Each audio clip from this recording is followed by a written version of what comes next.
see, something's going to happen. What?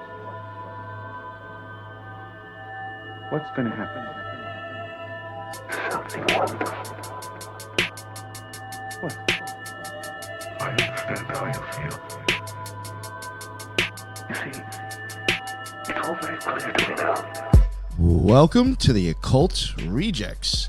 In this episode, I got myself and I got JJ Vance, not the vice president. I got Heidi and I got Jin the Ninja with me today. JJ, you want to let everybody know what's up and where they can find your stuff if they haven't heard of you before? Oh, it looked like you might have froze. Yeah, I got some interwebs connectivity issues at the moment. My Starlink gremlins are acting up, but as always, Nick, I appreciate the invite. Looking forward to the conversation. Scientology stuff, L. Ron Hubbard stuff, right in my wheelhouse, right up my alley. So I'm looking forward to that. JJ Vance, host of Operation GCD, but more importantly, not the vice president. Definitely looking forward to the conversation with Jen and Heidi. As always, great to see you, fellow Occult Rejects, and Glenn, great meeting you. I'm looking forward to the conversation. Absolutely. Listen, thank you very much, sir. And Jin the Ninja, let everybody know where they can find all your stuff as well. Thanks, boss, Mr. 93. Okay, so you can find me on Twitter at Wukong Reborn, WUKONG Reborn. My show, Threshold Saints, you can find it on Spotify and Apple. And, of course, our Grey Lodge spaces are also on YouTube now. So I just launched a new metafiction series called Welcome to Hapaboria. So we are literally exploring the American Gnostic story, or what that could be, or what that is. So yeah, if you're interested in metafiction, meta magic, and meta history, that's my show. And I'm really excited because I have been listening to Rare Candy all week, and probably last week too. And yeah, it's a great show, and I'm a big fan of Glenn. So cool to meet you, and thank you guys all. Awesome. No, thank you, sir. And last but not least, Heidi. What's going on, Heidi? Oh, hello, everybody. Oh, sorry. Oh. No, you're not. You're not. I thought you were for a second. Oh, you're good. He's messing with me. I am. I'm like, hello. I know. Hello. I'm Heidi Love of the Unfiltered Rise. I do sound like I've got a cold, because I do. And me and my asthma are going to be fighting it out with these inhalers. Not smoker, like through this whole series. So trying not to die. That's what's up. You can find me at unfilteredrisepodcast.com. and everywhere podcasts are served. And that's all for me. Thank you for having me. I'm excited to be a part of the panel. Of course. Very happy to have you here as well. And last but not least, finally to the guest, we got Glenn from Rare Candy Podcast. Sir, please let everybody know what your deal is. Please let everybody know what your deal is and where they can find your show, please. Well, I want everyone to know what my deal is, how much time you got. But no, you could find I'm one half of the podcast Rare Candy. We talk about a lot of stuff. Today, I think the specialty will be fiction literature. I believe that's why I was tapped on today. But we talk about pharma. We talk about life. We just like to screw around a little bit too. It's whatever we feel like for the week, which much to the chagrin of our audience, sometimes they want you to focus on one thing, but I can't. Sorry. Don't do well taking orders from stuff like that. But rarecandy.substack.com, that's where my co-host Cy writes a series called Bob's Red Pill. Really good writing on there. And then that's where our premium episode feed is, which is where you can find all of the episodes of Gain of Fiction, which is my fiction podcast that I specialize in on there. So it's kind of a bunch of little nesting doll situations. But Rare Candy Pod 1 on Twitter, Rare Candy Pod on Instagram, rarecandy.substack.com. Awesome. Thank you very much. And I'll definitely include all your show notes in the bottom. Yeah. So yeah, Battlefield Earth. That's what we're going to be talking about, right? Yeah. Yes. Unfortunately, I know that was one kind of like this topic that Jen was really excited for, and hopefully he'll make it back. But oh, there he is. But yeah, and I do know that is associated with L. Ron Hubbard. So, hence JJ's here, and we're going to talk about some Scientology. And Jen, you made it back. Thank you very much. So, I guess what made you? I guess what I want to ask first is like, what made you even cover that? Like, do you have Scientology fascinate you like it does with us, or? So I have a morbid curiosity with things I know are bad. So I like reading like torturous tomes of literature. Brothers Karamazov, like things like that. I love reading those because it is. I'm a former marathon runner, so there's like this torturous element of like, wow, I never want to do that again. But then like 2 months later, you're like, I'm think about my next one. And that was the end of the season 1. I was like, we're gonna do Battlefield Earth. I was gonna get a big group of people together because I was always like, man, this became a movie, a failure of a movie, but a movie. And I looked at the book and I said, that thing is massive. What could possibly be in there? But then my morbid curiosity was like, what if he has the sauce? Like, what if that's like how L. Ron Hubbard? I was like, maybe he's like a really good Don't writer. say sauce. Why is that? Sorry. Oh, I don't know. No, you don't want sauce with L. Ron Hubbard. I mean, I don't No, it's L. Ron Hubbard. Yeah. No, that's true. L. Ron Hubbard's sauce is available. I've heard at times. And I turned that down every time it was. Jack offered. Parsons probably knows about it. Yeah, no, I agree there. Yeah, but yeah, I was wondering if he had the. Gosh, I don't even know another word other than sauce. But if he had the ability to persuade me through good writing, short answer is no, he doesn't. It's one of the best produced audiobooks of all time, though. It is incredible if you listen to it on Audible. The Scientology money behind it, that's awesome. I will say, like it is so cool, and it's I think like 48 hours long, and I ended up hating it. Like really bad. It was. We'll get into it, I guess, but it's so bad. And anybody who fell for Scientology is actually like way lower in my book of people that fall for stuff. You're like, yo, you really bought some bullshit, didn't you? See, have you actually seen the movie? Yeah. Oh yeah. I mean, that was supposed to be the all film of all films, right? I mean, this was a monumental effort by David Miscavige. Yeah, and I know Travolta had read because I didn't realize how early Travolta like converted. I thought he converted in the 90s, but he had converted in like the late 70s, if I'm not mistaken. I could be wrong. 1974. So he reads Battlefield Earth as a Scientologist when it comes out, and he's like, Star Wars for losers. I'm doing this at some point. And it's like how long that stayed in his mind. And I will say, the book is more entertaining than the movie is more entertaining than the book. It's just not that good. Right. Well, they also, Barry Pepper was supposed to be their next up and coming star in Scientology, right? So that's why he played opposite Travolta in that film.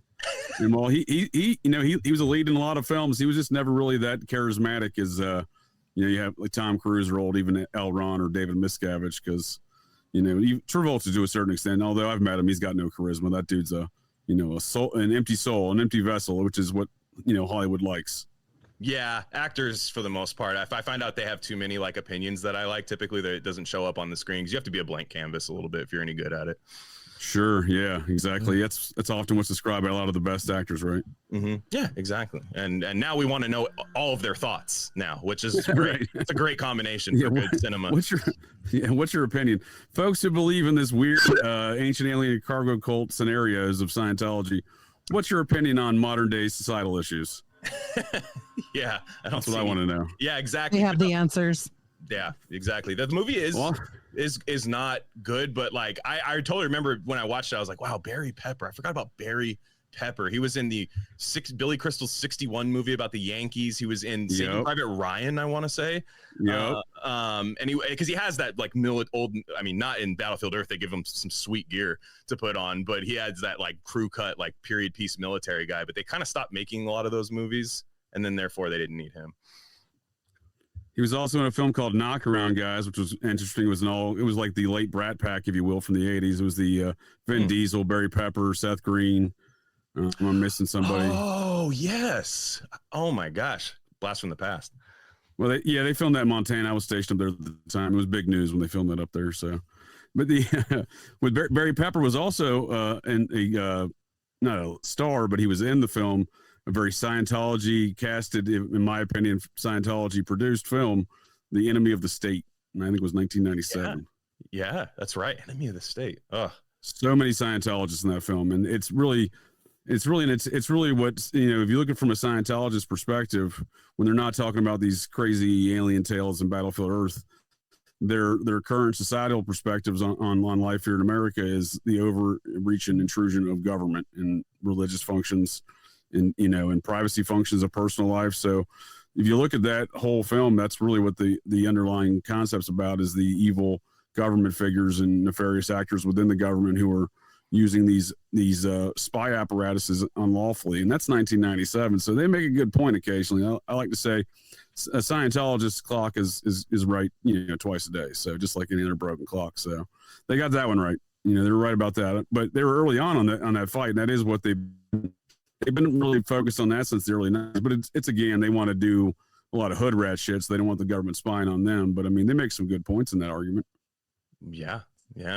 The what's his name? The like Tom Cruise. There's that viral clip that happens of Tom Cruise like crapping on big pharma for like ADD stuff. But what they don't show you is he's like, Scientology. All you gotta do is put him in Scientology. Like we'll correct the ADD, because if that's what they do, is they kind of they act as a controlled opposition in a sense to like, oh, you hate the government, so do we, dude. Like, come on over here. Anyways, now you're tracking. Yeah, do you have you're tracking. $1,000? Yeah, they're not opposed to beating their members, so just ask Miscavige. Tracking.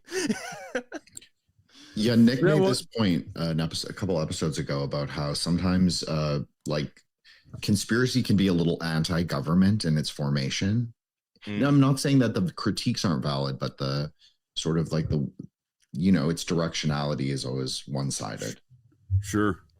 I wondered, JJ, though. Oh, sorry, JJ. No, go ahead. I just wondered if Travolta, since he converted so early, if he might have some process connections.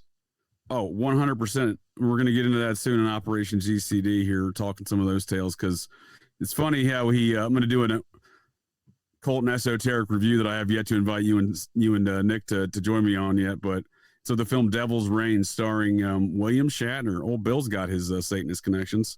And it's also got a young John Travolta in it. It's where he meets this other cast member who's a Scientologist. She introduces him to Scientology.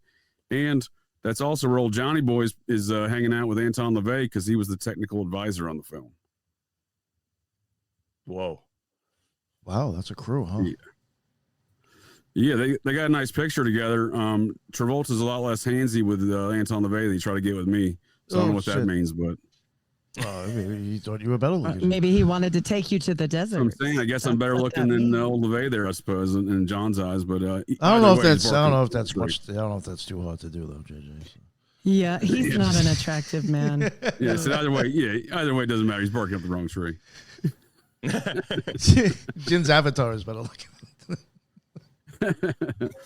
It is interesting how much these folks have permeated Hollywood for a very long time. Like you were saying, that is the ongoing narrative that kind of around the Welcome Back Kotter years is when Travolta joins, but it's really much earlier, and they have a far greater grasp in Hollywood than I think. I think there's a lot of secret Scientologists, what I'm getting at. And then you have, as Jen was pointing out, the Process Church, quote unquote, offshoot, which I would call the dark wing of the OSA office or Guardian's office. That's their main hood rat shit wing of Scientology.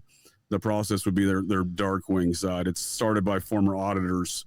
One of them worked as an assistant to L. Ron Hubbard in London back in '63. So it's they have a lot of folks in Hollywood that are part of the Process. Not the least of which is old Bob Cocaine Evans, legendary Hollywood film producer. Mm-hmm. So amongst many others, Roman Polanski. I think I just saw you do a pod. Oh, go ahead, Heidi. Oh, I was just saying it makes sense if they're auditors because they have the secret. So, yeah, and friends with old Hubs. Glenn, did I see you do a podcast there on Roman Polanski?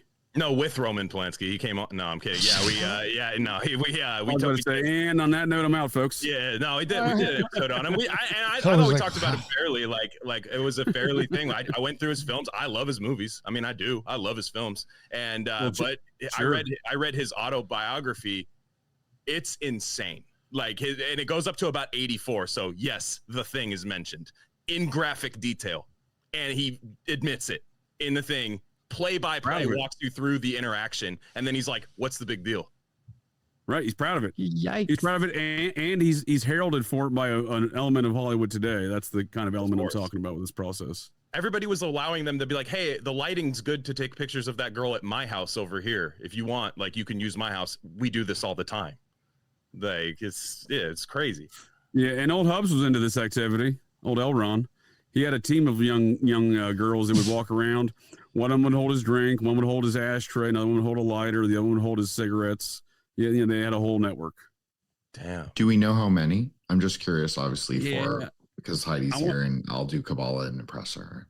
I'll have to get back to you on some numbers here because it is interesting. So Leah Remini would later pop up as a prominent Scientologist in a similar capacity. So when she signed her billion-year contract on or about the age of 11 or 12, she got assigned, if I remember correctly, as Shelley Miscavige's little assistant. Now, I don't know if she's got the same proclivities as LeBaron does, but I suppose her husband does. Well, no one knows where she is anymore since 2007. Yeah, she's missing in action. Yeah. MIA. Yeah, imagine that. Imagine you're a CEO of any other organization or company. You make your wife disappear and no one even bats an eye.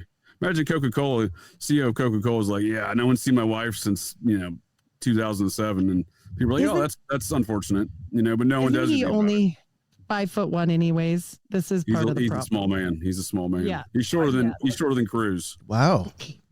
I'm not kidding. They say he's 5'1". Damn. Well, Cruz is a tiny fellow. He just likes to play a tall man who knows how to fight in films. Yeah. Yeah.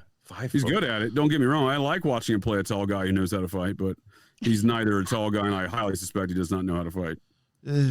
He's got big teeth. He can bite you. He knows how to. I don't know. Knows how to fly. Yeah. Though. Definitely knows how to pilot.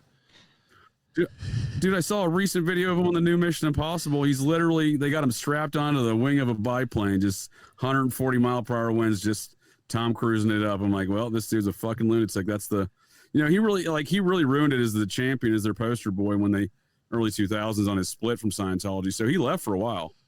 He left for almost a decade, almost. I think it was about 6-8 years, maybe something like that. What's your speculation on why he went back? It's a great question. They really worked him. Miscavige and his assistant, Marty Rathbun, who then later left and became the biggest opponent of Scientology, and now he's back as Miscavige's number 2. So these folks, they just play both sides. You know what I mean? And Remini might be doing the same thing because, like I said, she was in close with Shelley Miscavige. She's the one who filed the missing persons report about Shelley Miscavige and I'm not saying that they're colluding or nothing, but because she was clearly friends with a woman, she got herself in trouble asking about it for her whereabouts, according to her own tale, which I'm willing to believe, but because these folks, as Hadi was saying, they like to beat their membership. I mean, if not physically, which they do, and they're known for that, mentally, because when Remini asked where Shelley Miscavige was, apparently they're like, you need some auditing. You're going to need a sec check. We need to sec check you. They'll sec check you with a heartbeat. Leather belt. Yeah. Well, they stick you in a room for like 12, 14 hours a day, holding them damn cans, answering questions for a couple days straight. That'll do some wonders to your psyche for sure. Oh yeah. Is there like some blackmail? I mean, do they have like a traditional blackmail network? Because that's what I'm getting at with Tom Cruise. That's the only reason you come back. Yeah, I'm pretty sure it's all blackmail. Yeah, that's what I was. Well, that's what I was. Oh, can't they blackmail you from auditing? I mean, right then and there. Yeah, everything you tell them, they write it down. They write it down and they videotape, and they have libraries of these things. I mean, basically, so for example, they were like the Epstein before Epstein. They just weren't like they didn't catch you having sex with doing weird shit. You know what I'm saying? Like they were still blackmailing you. Sure. Sure, they were getting the secrets. So, you got some powerful people. Adnan Khashoggi was did Scientology stuff. Robert Maxwell, his name I can't remember, but his son started MTV. Khashoggi has ties with Mormons too. Yep. Wow. And Trump. A lot of weird bedfellows there, huh? Damn. But with the Scientology stuff, like Remini's up there high up, and then now today she's their biggest opponent. But if you go on her website, she wants you to donate to the Best Friends Animal Society. That's the Process Church of the Final Judgment. So what side does she play on? Whoever pays her the most. So I almost view it as she's working a coup against Hubbard. I'm sorry, Miscavige. Oh, Miscavige pulled it, and his crew, that Marty Rathbun guy and a couple other fellas, they pulled a coup against the folks Hubbard put in charge, right? They tossed his office. Yeah, they tossed his office and threw him out. And he said he had all the secrets, and then they went in when he went out of town somewhere and looked for everything, and then tossed him out. Yeah, well, he handed the church off to somebody else. This married couple was like, I can't think of their names at the moment, but the boat people. Yeah, the boat people. I can't remember either. But it was Miscavige and his young crew. They were all like 25, 20 to 28-year-olds. They all ran a coup. So this seems like a different coup. They're all trying to get Miscavige out of his power. And maybe that's why Marty Rathbun went back. Who knows? But you just have people just trying to take the shit over with. Take it over. It's all about It's all a bunch of gangster spook stuff. If you ask me. I mean, it's a magical space navy, right? I mean, what do you expect? A magical space navy. It is with Xenu at the helm. Yeah, they all wear the naval outfits. They run around in different seaports and stuff. Hubbard had to do that because he needed something to make him look better. A uniform helps a little bit. It's very Neptunian. You could say that, like in a qualistic way. You could say it's like very related to Hokmah, like sailing on the primordial waters above the abyss. Even think about it, even in Crowley's Resh, they talk about the great bards in the sky. I mean, you even have like both symbolism there. And he was friends with Crowley. He's big time friends with Crowley. It was not just like a here and there saw the guy. Like they were legit. I mean, Hubbard straight up said he was the Antichrist for a while. Like Hubbard himself, he would just be like, "I'm the Antichrist." But it's also they don't believe in any of that stuff. So it's like he was using it as this kind of like none of this matters. What I'm doing is opposing something that's not real. I'm the only real thing, which is really scary to me. I don't know. He went by Maitreyu or the Antichrist for a time. I read that same thing and I was like, okay, the never ending story. So it's like an inversion of the theosophical. Yeah, no, you're right. But it's like the inversion of the theosophical Maitreya, which they take from Buddhism. So it's not even like it's not even the simulacra of the original thing, but it's obviously the inversion of theosophy. So I think that's really interesting because when you read Liber 49, it is drawing from like original Gnostic text. Like it's very obvious, but they do invert it. But I also think there's an implication. That's just my opinion, but I do implication that you're not supposed to take it literal. Like I think that's Elrond's thing. Like I think he started to buy into his own bullshit later in the 60s. But I think even earlier, he kind of was like, oh, I'm going to do parafiction before that was even an idea. He's like, I'm going to create like a Mormon story. Like I'm going to do, I'm not saying that Mormonism is as science fiction as that, but I don't know. I'm saying, I don't know. They got planets. I'll say it. It's not less it's not less sci-fi. Exactly. And Hubbard gets into the supreme being, and then I'm like, okay. Well, Heidi, you have to have a galactic overlord. What kind of space opera is it if you don't have a galactic overlord? You need an antagonist. So true. One thing, is this a book that, do they push this book onto their members or something to buy? The Battlefield Earth. Oh, so they're probably even making a killing off that book too, still. Oh, just off you want to hear a tax scheme they're running? They got the publishing house for not only all the religious texts that they push on their membership, they got the sci-fi writers publishing house underneath the church umbrella for tax-free status. So every copy of Battlefield Earth that anyone purchases, that's tax-free, friend. That's under the religious sanctions of Xenu. I'm going to piss everybody off and leave it in one of those like community little mailbox libraries out there so they cannot get it. I'm already sad that I gave them some money because it was How wild is that? What's that? How wild is it they can pull that kind of scam? I mean, that's obviously a for-profit science fiction book. There's nothing religious about it, Well, that's the dumbest part about the whole thing. About it. The dumbest thing about it is the whole this is anti-government. You're doing the most like bureaucratic bullshit of all time, like within a thing. But the fact that it's independent from a state-run organization, which they've infiltrated all of that, so it doesn't really. There are all these I guarantee you they have entertainment lawyers, every sort of thing, tentacles everywhere. But it's like you just see now that does sound Mormon. Yeah, very Mormon. Yeah, the corporate structure of it too, right, Heidi?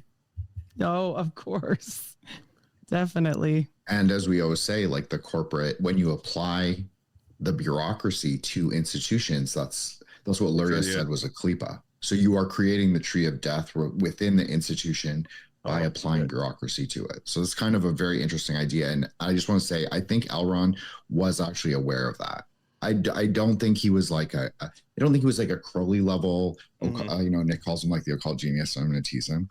but I don't think he was like occult genius, but I think he was knowledgeable. He was a magician. He understood what, regardless of what happened in the desert, regardless of that, I think that he understood some things, had some degree of understanding. Not maybe Howard Hughes level, but you'd be able to manipulate. No, I think you're right. I think that's long. one thing that really, this magical aspect of Scientology helps it permeate throughout our culture, because it's fucking everywhere. I'm not gonna lie to you. It's a mess. There's so many secret Scientologists. You know, I can rattle off some names right now, and you'll be like, "Whoa, that dude's a Scientologist. That dude's a Scientologist." I don't know if that's really productive. I'll just do one. Keenan Ivory Wayans. You'd be like, "Whoa, that dude's a Scientologist." No. Yeah, he left one ancient alien cargo cult, went to another. He grew up a Jehovah's Witness. Oh, major pain. Well, then it might have been better, right?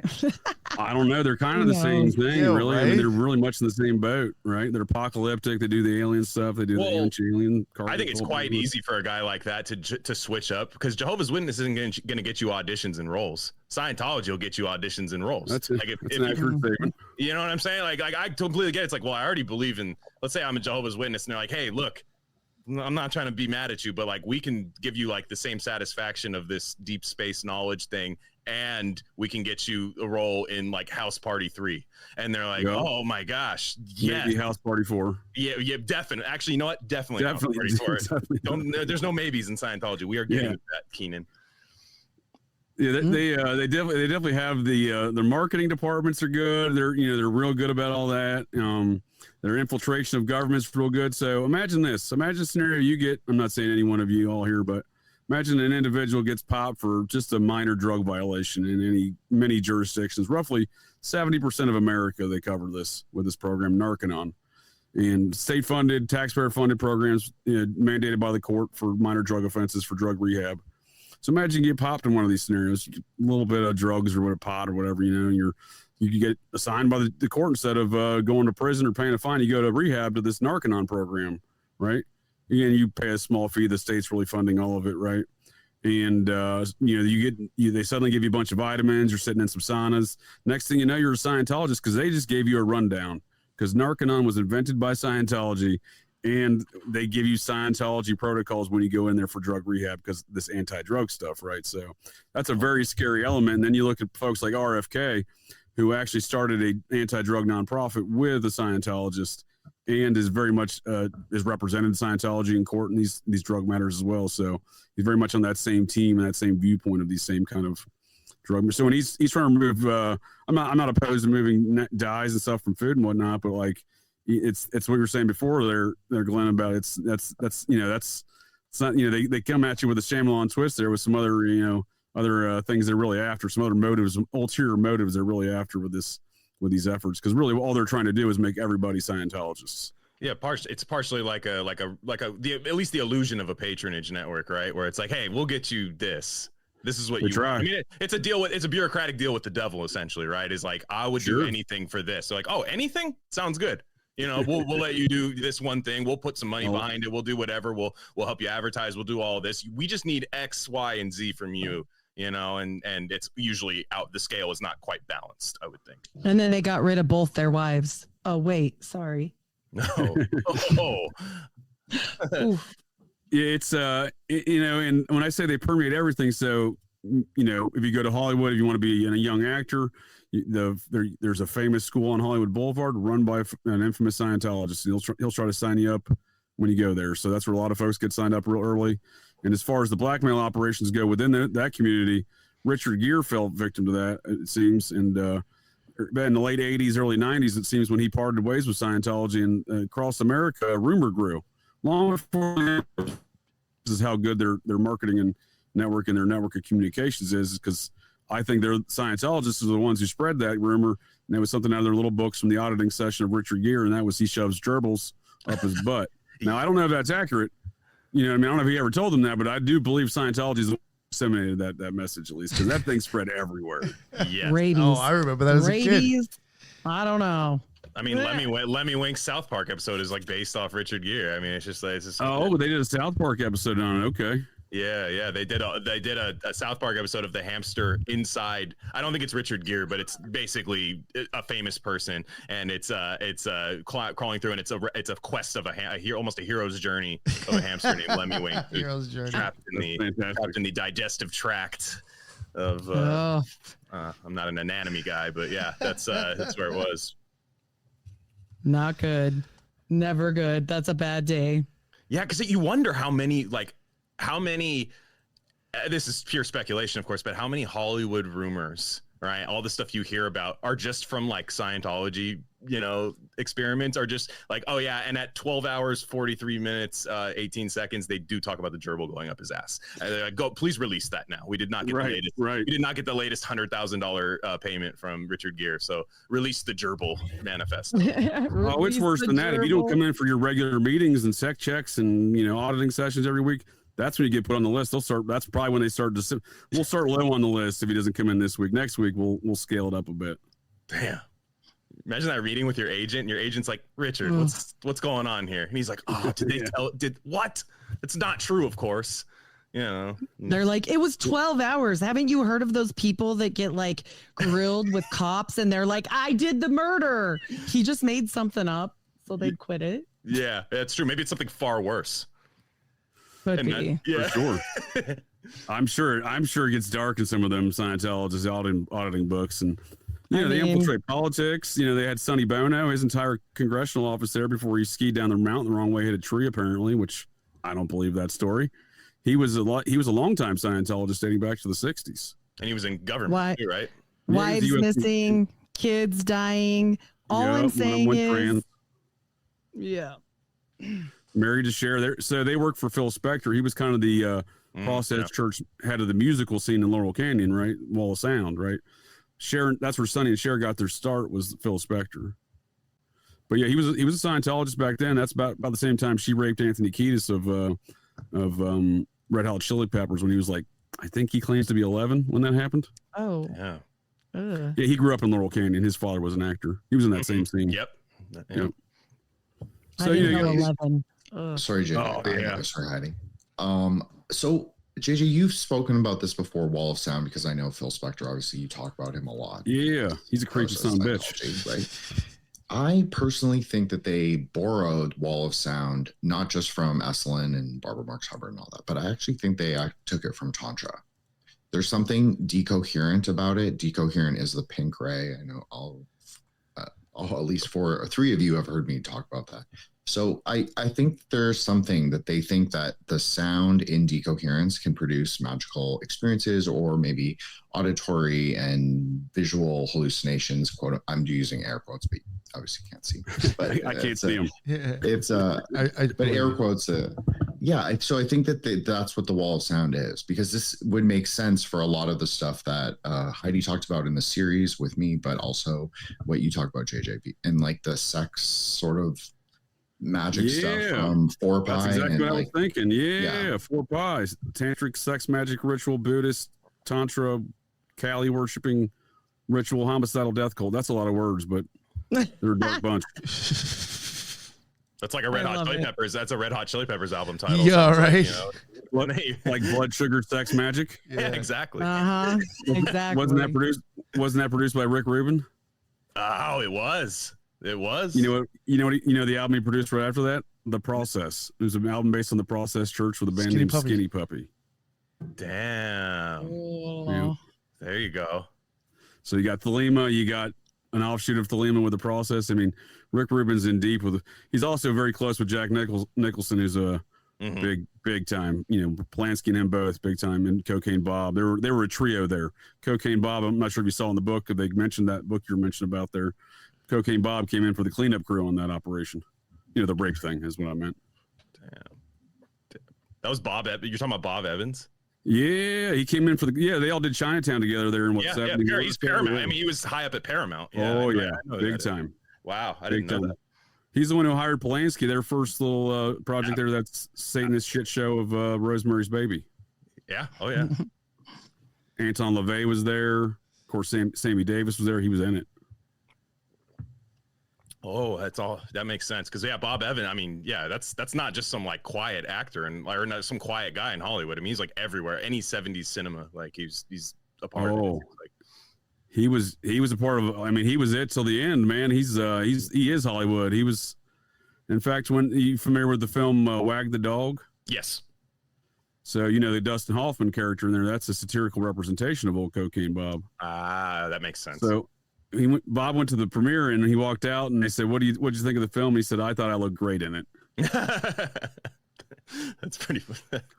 I mean, he made Hoffman's career. He made so many of those folks' careers. He made Hoffman's career. Hoffman was associated with the Weather Underground. That's a topic not often discussed. I didn't know that. Yeah, that he lived. Well, I mean, when I say associate with him, he had at least social associations with him, whether or not he was a member. He lived next door to them there in Greenwich Village in that townhouse they blew up. And they were the Patty Hearst people? They were associated with the Patty Hearst eventually. Yeah, they were the folks. Bill Ayers, Bernadette Dorn. Their adopted son is the guy that was the recent DA of San Francisco, Chase Boudin. He's the one that let everybody shit on the sidewalks. Oh yeah, no, I'm not far from there. I can smell it.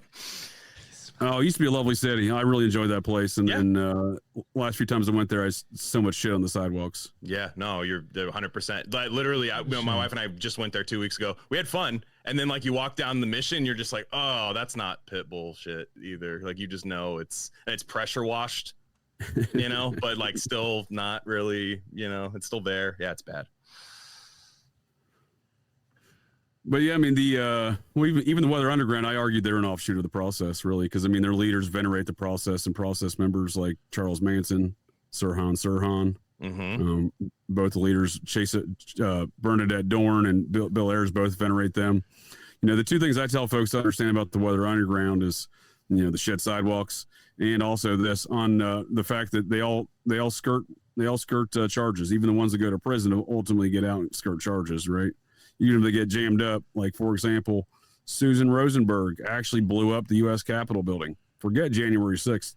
This lady actually blew up bombs in the U.S. Capitol building in the early 80s, maybe 83, circa 83. Bill Clinton commuted her sentence on his way out of office last hour. And then fast forward to the summer of love, 2020, the summer of the Lord and Savior George Floyd. And he, if you donated money to that George Floyd cause with BLM, it actually went to a company named Act Blue, a non-quote. I'm actually going to do air quotes here, Jen. Non-profit. Called Act Blue. The treasurer for Act Blue, Susan Rosenberg, Weather Underground, bomber of the U.S. Capitol. Oh. And again, their folks venerate the Process, and the Process again is the dark wing of the Scientology stuff. So, Ed Sanders, the author of The Family, of the good book, the first book they were written on Charles Manson situation, not the Bugliosi bullshit. Sanders was writing his at the same time. In his files, he scribbled a note on one of his folders, which I find to be the funniest thing ever, especially in the shit that I look into, like these matters. He wrote, "The Process church people are everywhere," and I tend to agree.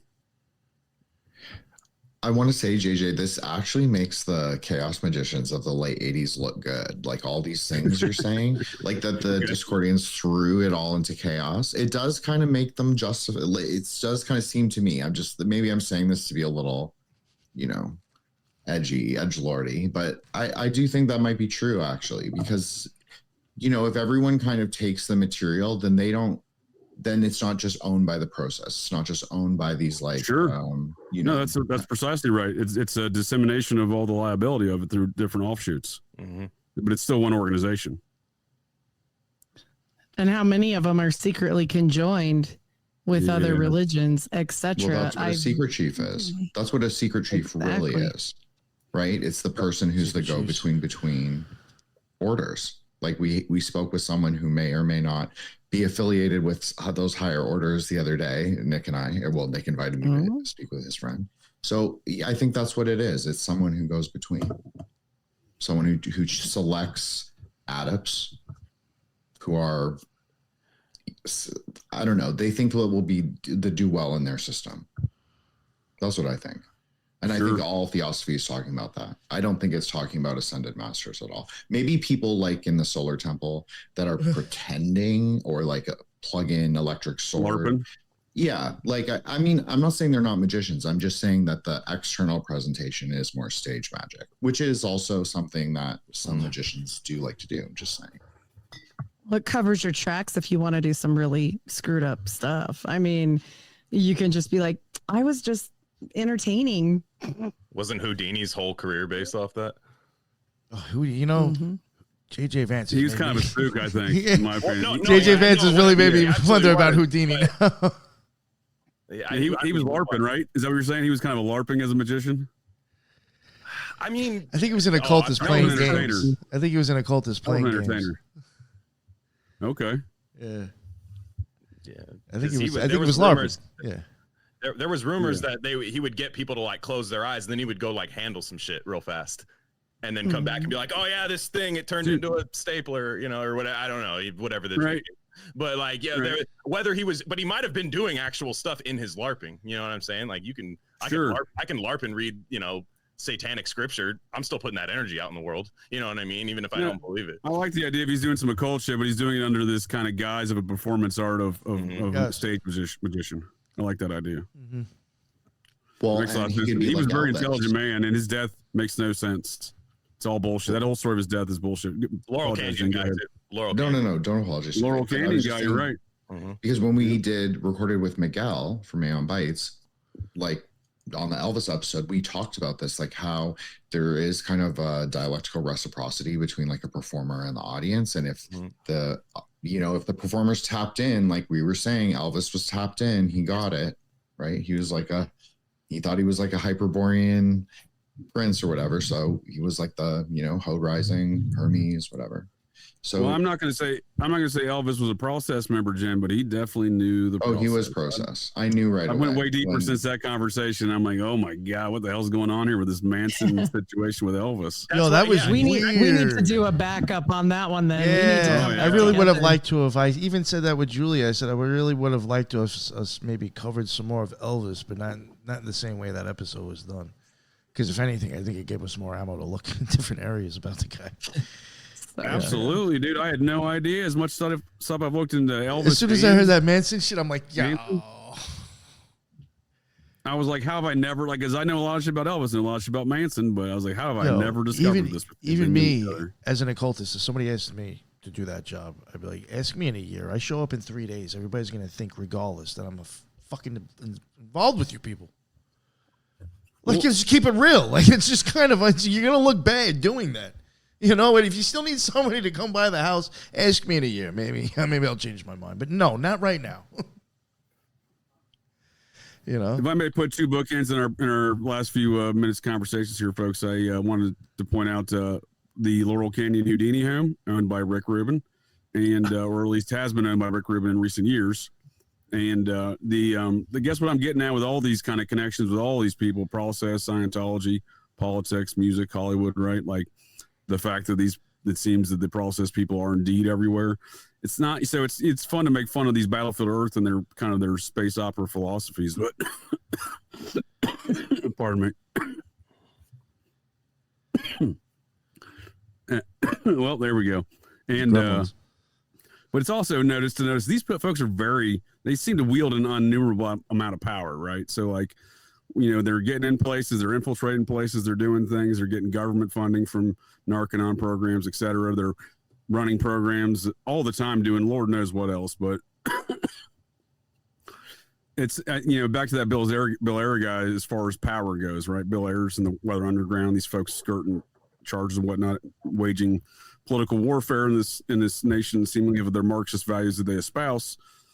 Scientology, generally speaking, is largely conservative, but you look at the process, they were Marxists, and so there are some kind of variations in some of the political views, I think, in these groups, but nonetheless, I think they're still one organization. They just have varying views in these factions, perhaps, as it works. But Bill Ayers there in the Weather Underground, which I said may in fact be an offshoot, it seems, of the process. A lot of evidence of that. I won't bore you folks with today in the details, but we'll certainly be diving into in the future in Operation GCD, the next process show. Bill Ayers, this is the kind of power I'm talking about. Bill Ayers, the son of the head of the Chicago Light and Power Company, the chairman of the board there, huge, wealthy family.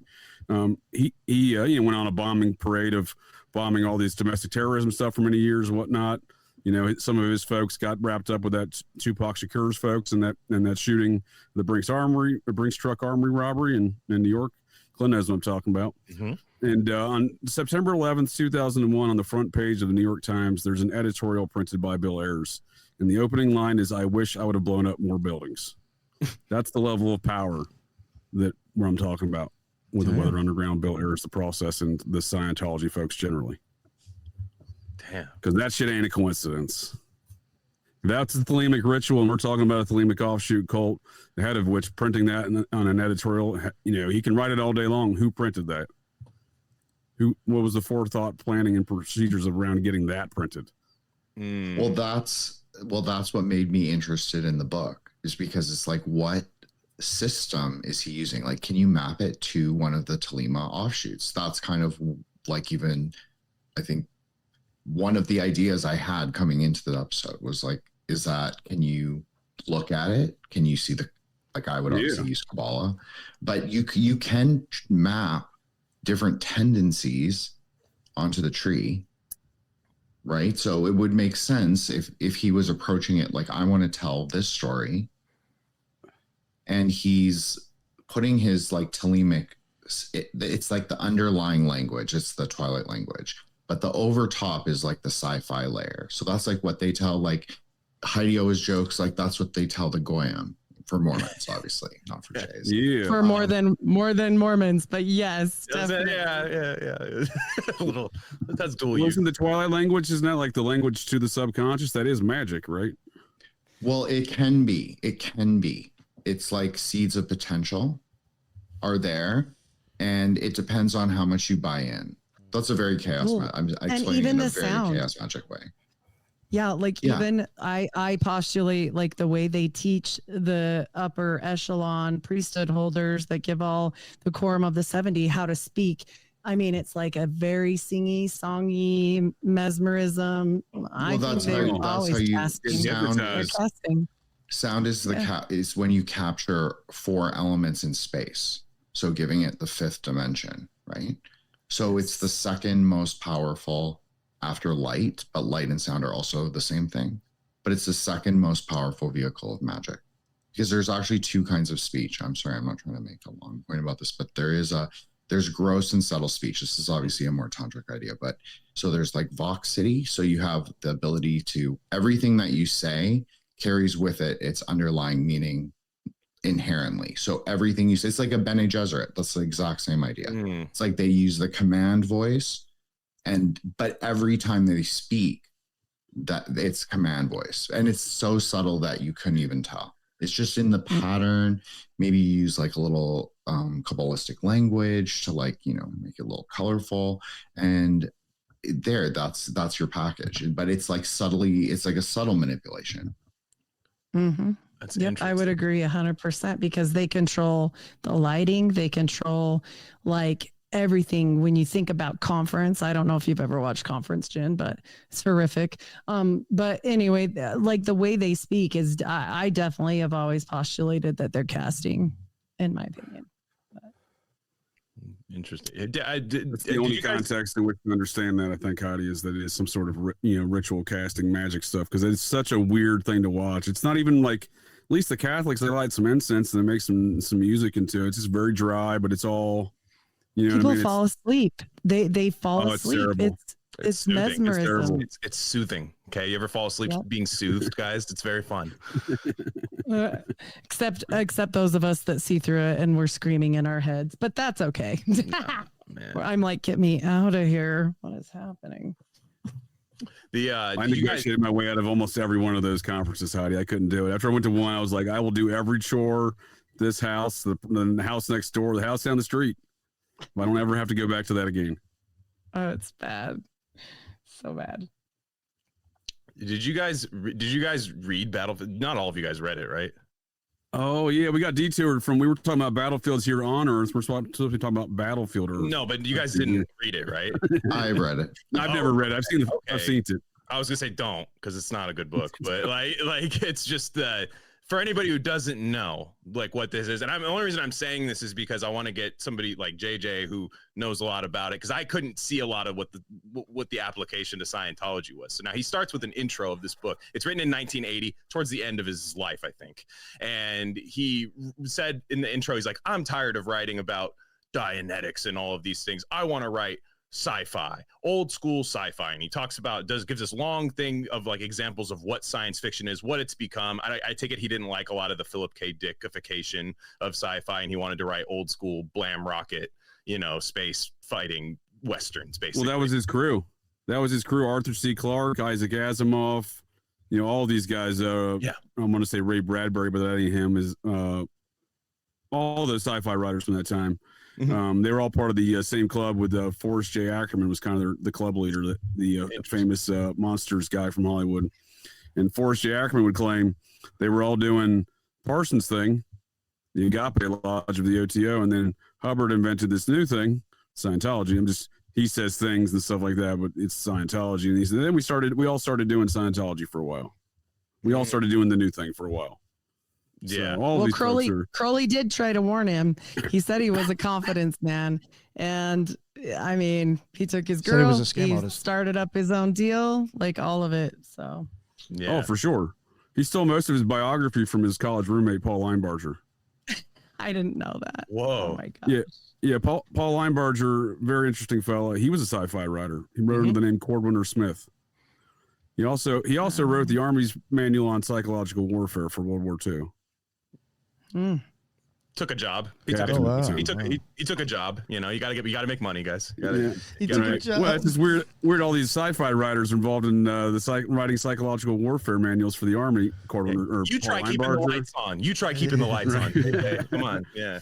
Well, did y'all know that Michael Aquino wrote a bunch of Star Wars fan fiction, and one time almost broke? I think he either tried to break in or broke into George Lucas's house, knocked on his front door, or property knocked on his front door and was trying to get him to publish it. He could see that because George Lucas was into stuff. I mean, he's talked about it. He talked about how he was doing meditations on the tarot, how he was reading the I Ching, how he was doing Dion Fortune's Kabbalah. He talked about like that. Was the genesis of the lore. And I'm not like a super Star Wars person, but there is, I used to find it superficial. I'm just being honest. Like I used to find it very superficial, but actually now I actually can see that there is a metaphysics there. Whether I enjoy the films or not, I can put that aside and just say, I think that there is. So he thought he could remix it because that's Aquino's thing, right? That's why I always bring up like the Conan the Hyperborean versus what all the other magicians love, which is Lovecraft. So everybody's talking about like the abyssal gods and all this, but Aquino he was interested in both, and he wanted to explore like how you could, I guess, weaponize the mythology in a magical direction. That's kind of even the crystal tablets. Like when he's writing the crystal tablets, yes, they're just books of rules and regulations for the Temple of Set. But if you're good at Kabbalah, and I'm not saying like I'm anything spectacular, I'm not, but you can see that's what he's actually doing. He's actually using lawyerly language to constrict the paths. So if someone joins, it's like all their oaths. It's like a very legal kind of way to do Kabbalah. Sorry, I didn't mean to derail. No, you're good, dude. Lucas is kind of Dave McGowan writes about it in Weird Scenes in the Canyon, the Lucas being one of the cameramen to film the Altamont massacre at the Rolling Stones concert. Now he even says like, I don't know who shot what, like who was on there, but he was part of I think the USC film department that had all the major directors of what would become the 70s film and stuff. And there's rumors, and for anyone who doesn't know, the Altamont massacre was basically the Hells Angels just like killing a guy, like stabbing a guy to death. Multiple people died, but like there's one apparently caught on camera. I don't know if it's actually in the Rolling Stones Give Me Shelter documentary, which I think you can watch on like Max and stuff, but I haven't watched it yet. But apparently, and I don't know if this is on the Max copy, you can see a guy just getting absolutely destroyed by a Hell's Angel. There is reason to suspect that Lucas like filmed some of that, and maybe there was some ritualistic aspect of it. Even McGowan says, look, I don't know, but it is funny that he's involved in that. Like he's just there. I don't think it's coincidence. And Rolling Stones, Process Church of the Final Judgment. Mm-hmm. Yeah, Graham A lot Parsons. of weird deaths around. A lot of weird ritual deaths around those guys. I don't think anyone that is involved in any of these cults, whether it be the Process or Mormons or whatever, I don't think there's accidents, right? Like, and by the way, most superstars, like big movie stars, they've all got a kid that's dead. Like almost all of them. Like, oh, he just was too close to the blinds or whatever, like the treadmill cord or like the most random stuff. And all of them have it. I'm like, I know plenty of people. Not everybody has one dead kid. Yeah. Sorry. It doesn't. I can think of like 10 off the top of my head right now. Like since you said that, I'm like, it's crazy. It's a lot. Like Clapton, including John Travolta, Eric Clapton, Francis Ford Coppola. Yeah.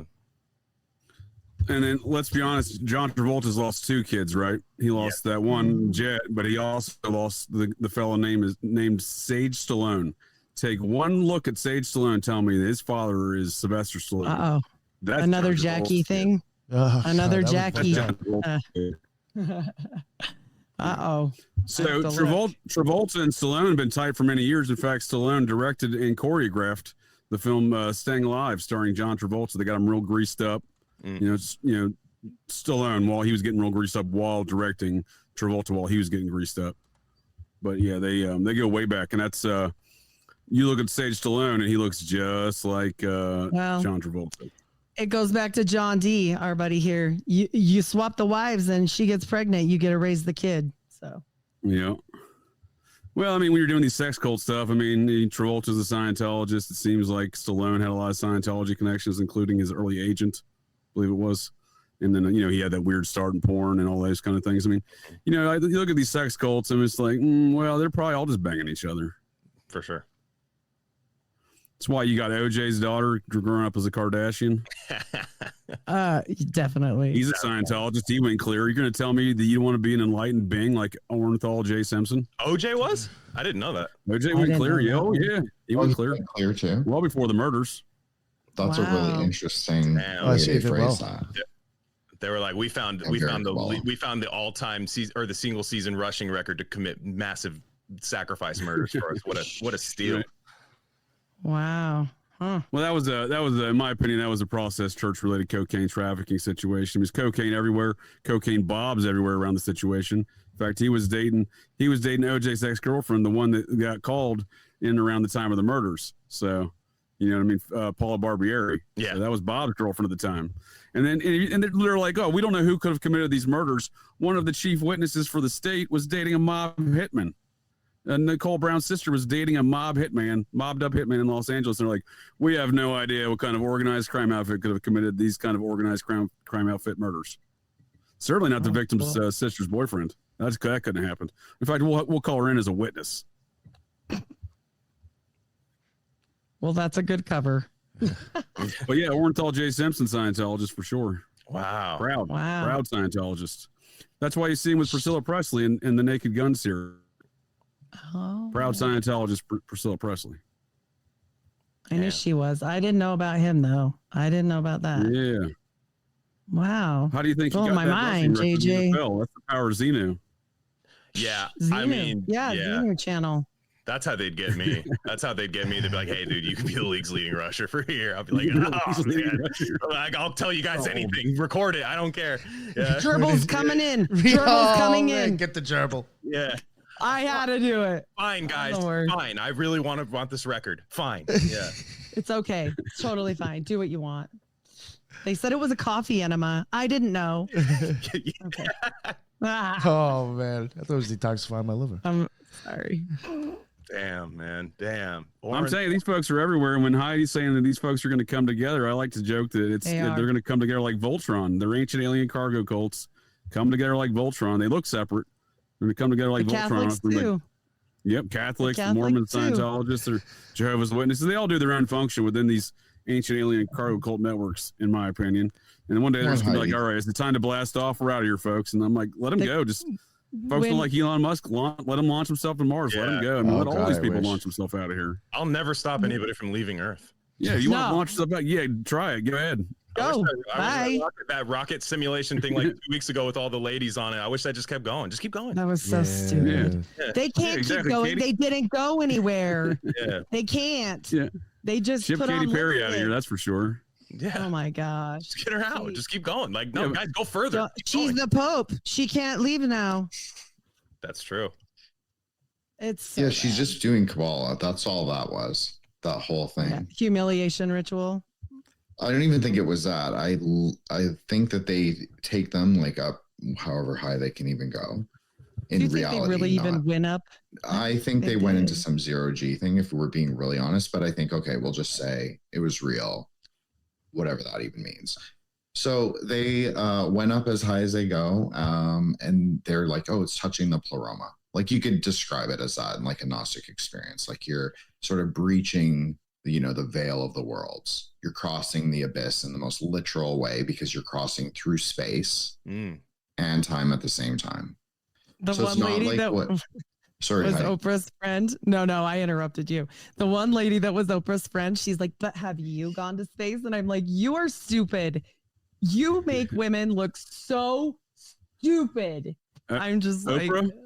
It was Gail her King. friend. Oprah Winfrey, It was her the friend. marketing agent Her for that friend. Brazilian Yeah. sex cult, child sex trafficking cult. Ugh, exactly. And I just shake my head and go, oh my gosh, like, Yeah. how is it that these women are not even that hot and guys are still like, and they're so hot and great, look at them. And I'm like, this is the end of humanity.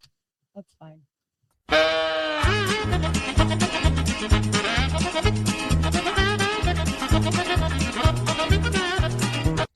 Hell, every guy's got his dream, am I right? Between you, me, and the wall, I had a doozy myself last night. Get this. A corn-fed harvest mouse, a hooker, a nun, a Flemish peasant woman, whips chains, whistles yo-yos, a circus midget, my grandmother riding by on a bicycle, give me the finger, and a duck. Now, I don't know. Are you crying?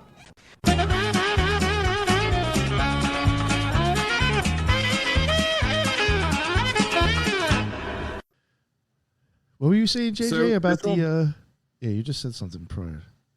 Go ahead. Well, I was just making a remark. I was making a retort about Oprah Winfrey. How does she still walk the earth without getting questions about stuff? Because she was has a all the marketing money. Agent. She got some money, but she was a marketing agent for that Brazilian sex trafficking cult leader, John of God. John of God, yeah. That shit was crazy. Mm-hmm. She did so many events for that dude, had him on a show and stuff, dude. Like, a lot of kids got diddled as a result of Oprah Winfrey. Oh, yeah, they're all involved for sure. 100. And her wife was on that ship, right? Or her beard was on the spacecraft, right? Gail King. Yeah, no, she was. Yeah, Gail King was that's on the who I mean. spacecraft, right? Yeah. Yeah, That's what I thought you were talking about. I couldn't think of her name. Yeah, that's her beard. Get I out of can't- town. That's definitely her beard. Let's get it. Let's get real. They both took down Charlie Rose together so Gail could get her own show. And yeah. So bad. Yeah. Well, look at Oprah Winfrey's husband. He's like a little dainty looking fella. You know what I mean? They look like the weirdest looking couple too. Like when you see her with old Gail, which they're always together. He's never around. You know what I mean? No. Like you never see him around. You always see her, and it's you can kind of tell. You know what I mean? There's an appearance there. Oh, And just the frequency of 100%. him never being there is a good indicator, right? Well, Hey, where's just your the husband? I fact, don't know. There's Gail. just the fact they're all in the ring together, it just, I just see it. And what makes me laugh is so many people still think crap like that is real, and not what Jen said. It's like a ritual. No, I could definitely see Oprah and her beard being occultists. I could see. Well, they that. just think of it. I mean, you could think of it just like Scientology. You can just say, okay, they're going clear. Because what is clear? Clear is really turquoise. It's a very like old-fashioned Kabbalah idea. It's like the color of turquoise, which can also be the day sky or the night sky, because both of those colors, lapis and turquoise, are really the same thing. That's kind of how it's considered.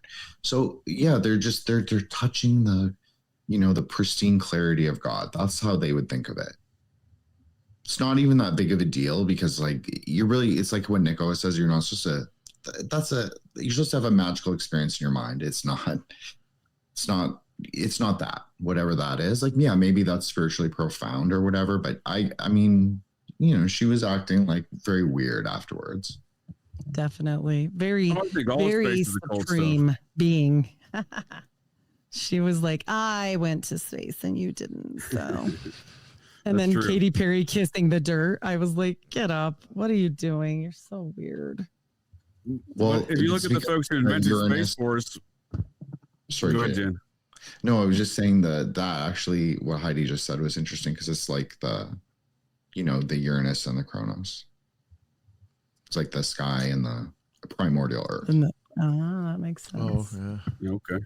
Above and below. Well, at least that makes some sense of the situation because when I seen it, I was like, this is stupid. This is so stupid that I can't. I mean, it's just funny to me that people don't see through it. And they're like, did you see this cool thing? And I'm like, this is why I don't have friends. So I have you guys, but I'm like, yeah, I can't talk about this like that. Like you. Okay, that's fine. Yeah. Keep walking. If you look at who invented Space Force, aside from the Catholics, the modern travel rockets, these are L. Ron's buddies. This is Isaac Asimov. This is Arthur C. Clarke. The folks that also, for some reason, when the Apollo that cut out my back. Oh yeah, you're good. Yeah, Arthur C. Clarke and Isaac Asimov also, strangely enough, besides inventing rockets and space travel before science came up with these concepts, like they came up with them first, they were also doing the live broadcast of the Apollo 11 launch back in 69. Yeah, and you July, talk about July 16th, 1969, to be precise. Yeah, and you talk about Arthur C. Clarke writes what book for Stanley Kubrick to adapt? I mean, 2001: A Space Odyssey. It's crazy. Like, yeah, it is crazy. Well, it's even crazier when you see that, again, these are all L. Ron's friends. They're the ones bringing us space. They all seem to have a predilection towards children. Yeah, what was the Pulp publication that they all started under? Do you know? Because that I'd like to look into that. That's interesting. Like, it was an early Pulp. They're all friends from their Pulp days, and this is Battlefield Earth is like L. Ron Hubbard serializing like a year's worth of like a Pulp story, essentially, is what he's doing. But they come from an old, I don't know if it's the same one as like Robert E. Howard and them from back in the day, but it was a similar process. And I wonder, like, what was that magazine all about? Yeah, that's the one I was talking about. It's an entire club of folks, and it spawns Marvel and DC Comics. The ringleader of the bunch is a guy by the name of Forrest J. Ackerman. He's a Hollywood legend in monster stuff. So yeah, that just reminded me of a different Scientology situation. I previously had secluded this other thought in the way back of my brain hole beneath a lot of bong resin and malted hops. But when we're talking Scientology and monster stuff in Hollywood and John Travolta, and this is not Forrest J. Ackerman related, but if you know the film Get Shorty, yes. So Get Shorty, Gene Hackman, who was high on my list as a secret Scientologist long before his mysterious death. He just did way too many films with Travolta and Cruise and other Scientologists. It's the sheer volume of times you're acting opposite of a known Scientologist. Where I'm like, wait a second, buddy, what's going on here? But he plays the kind of B-rate horror film dude, right? Like in Hollywood, right? That's his character in Get Shorty, right? Mm-hmm. So that, in my opinion, that's Roger Corman, legendary B-rate film horror director, and very close friends, BFFs, if you will, with Cocaine Bob Evans. Mm-hmm. So, this weird kind of, again, this, the Scientology, it's the Scientologists making movies, telling stories about other Scientologists, you know what I mean? But, they all seem to have some weird, you asked me, they all have weird predilections. Maybe Travolta's isn't kids, but he's certainly got handsy with a number of masseuses, it seems. And I can attest to him being a little bit, handsy myself, so not thankfully not as bad as those masseuses. I was like, wait a second, John, let's back it off here now. But he's like, get off of me. Yeah, I was like, this is inappropriate, friend. Well, it's interesting. You know what I mean? They all seem to be into weird stuff, right? Like weird sexual stuff, right? JJ's like, listen, I don't need no Roy Cohn picture, bitch. Back it up. What were you saying, Jen? Oh, I just want to say that it's interesting that you brought up Roger Corman, because obviously he did all those Argentinian sword and sandal movies. So it is sort of like what I was referring to is like there's a division between like who prefers the Hyperborean mythos and who prefers the Lovecraftian. So you were saying like monster creators, like people who did special effects makeup. Those would, that you would be drawing more from that mythology, right? Because that's what that mythology is more about. Whereas the Hyperborean mythology is like you as the hero, you as the Shem, you as the adamantine man or the magician or whatever. So it's like a different preference. It's like the difference between like Martinus and Rosicrucians. Well, yeah, and you think about that in terms of like the pulps, right? What were the two big pulp things, or two out of the big three? You had Western, you had crime, and you had sci-fi, right? So that's a good way. You know, Elmore Leonard, I think, started in the pulps too, which he did get Shorty, the novel. And I don't know if there's any connection there, but you talk about like all the guys coming from the pulps, and then you got the guys coming from the sci-fi stuff. And the terms Jen said are the Hyperborean one, which is a more fantastical one. But if you could cover that all in magazines that get readily distributed, because this is how people read back then. Like not everyone was writing novels. It was a very lucrative thing for fiction authors to do. This is how L. Ron Hubbard first started making a bunch of at least on the record money. No, for sure. And I cut out there for a minute, so I missed Jen's statements there. But if I could put a bookend here, like cut out again. No, you're good. Go back. You're good. Okay. What I was getting at there with all these folks is they're this whole sci-fi writers crew is they're all kind of doing these weird sexual proclivities, generally with children. Oh yeah. And with Arthur C. Clarke so bad that the British government banished him to Sri Lanka. That's pretty bad when you got Prince Andrew, his uncle Seville, Clement Freud. Clement Freud's a sick son of a bitch. Sigmund Freud's grandson. They're all running around the UK, and they said, Arthur, you're doing too much. You got to go to Sri Lanka. So what I'm saying is, is this an occult thing that these guys are bending our ideas of space? They're diddling kids to a Sri Lankan level. What's going on? Is this magic? What are we talking about here? Because that's really what I think is, L. Ron was trying to sell here in Battlefield Earth on a large commercial scale is these ideas. And whatever they're doing with this nexus point of their strange activities within these sci-fi crew that have invented the ideas of rocket and space travel and everything else that we see, in these later things like, lots of stories, but, things like Battlefield Earth, which I'm assuming is, again, trying to perpetrate these ideas on a larger scale. But there seems to be something deeper into this occult aspects of it to me. I don't know enough about the occult. I'm just saying, like, it's weird to me that you're going to invent these ideas of space.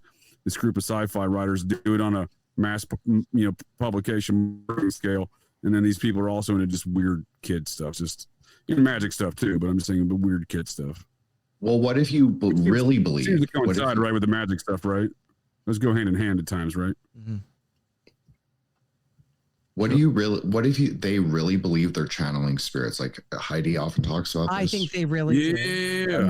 We're all getting demon stuff through the movies, dude. Is that what you're saying to me right now? Well, if they really believe it, like I don't believe in that. Like I don't believe they can even do it. So I think you might be right. Anti-supernaturalist perspective, which is more my perspective. So I don't, but regardless, they believe that they can, and they believe that they're speaking to spirits. So if as we said, like you can divide the hosts, the angels into each Sephira, there's like a classification and a hierarchy and like who you get with what name you call. So that's really what they're doing. They're like, but I don't think I think the angels lie to them, just like John D said. Yes, and they're demons. Well, it's not necessarily demons. It's that they have their own. Well, they call them. I mean, we have to. I totally get it. I'm outer realm, whatever. Yeah. Outer realm. Yeah, we'll call them hosts. We won't call them angels. We'll call them hosts. Okay, that's fine. Mine host is a process term, so I don't know if I can use that term. Oh, okay. Then we won't. Okay, I apologize. That's actually there's really higher realms. The highest realm.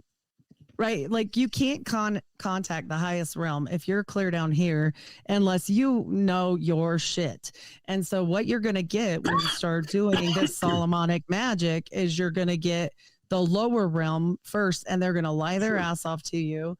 And then they're going to use all this weird kitty stuff and debauchery to power up. They're good for sure. No, you're spot on. You're spot on, Heidi. What if the entities though are really expressions of like the darkness of their own mind? Like just think of it in a more conceptual way, like the mind as the chronogram. Like a Plato's cave scenario, dude. Is that what we're talking about? Yeah. Do you think Well, that I agree. can that manifest? Yeah. Can that act as an agent in just manifestation? I mean, I don't know if manifestation's real or not, but like, I mean, let's just say, you know, even if you believe that you believe, are you not contributing to some collective pool of other people doing that? Like, in that sense, does it make it somewhat real at that point? Yeah, absolutely. What do you think of a giant marshmallow man?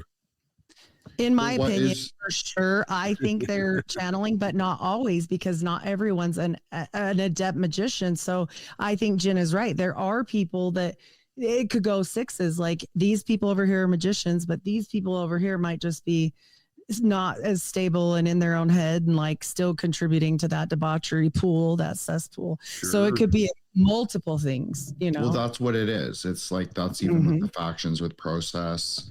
That's talking about like the Hollywood connections from Scientology. Like, the people don't have to all be in alignment, and maybe that's a big, obviously. Oh, they're not. Process loves right? It helps if they're not.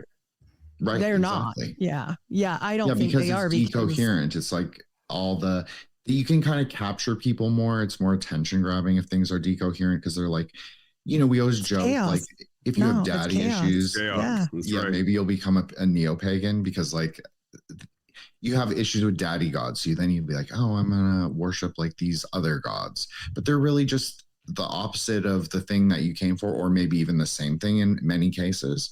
So it's like, you can only achieve that when you have other options. So you have like the multiple permutations of Scientology X Process. Well, and you can achieve only what you believe. So like what you said, if somebody's a magician or messing with magical stuff, that doesn't mean everyone is. That's for the elect. That's for like the top of the top that have had the access somehow to get into a mystery school type situation. But the rest of these people, like I always say on my podcast, because people say to me, oh, this is so new age, or this is oh, skip this episode. I'm like, listen to me.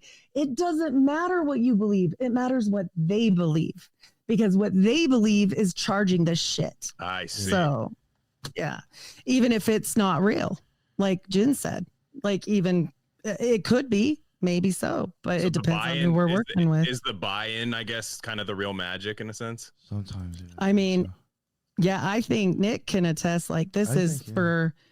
Solomonic magic is nothing to be played with on a minuscule level. It is big, you know? And so, yeah, I don't think normal people would touch it. So I don't think most people would even like in some ways. That's even the whole problem when I think people get into the Goetia is they totally forget like the I don't know, was it 3 or 4 of the books prior to that you're supposed to read about angels. Mm-hmm. Right. It's like, no, I'm just going to start with the Goetia, you know, totally at the end of the series.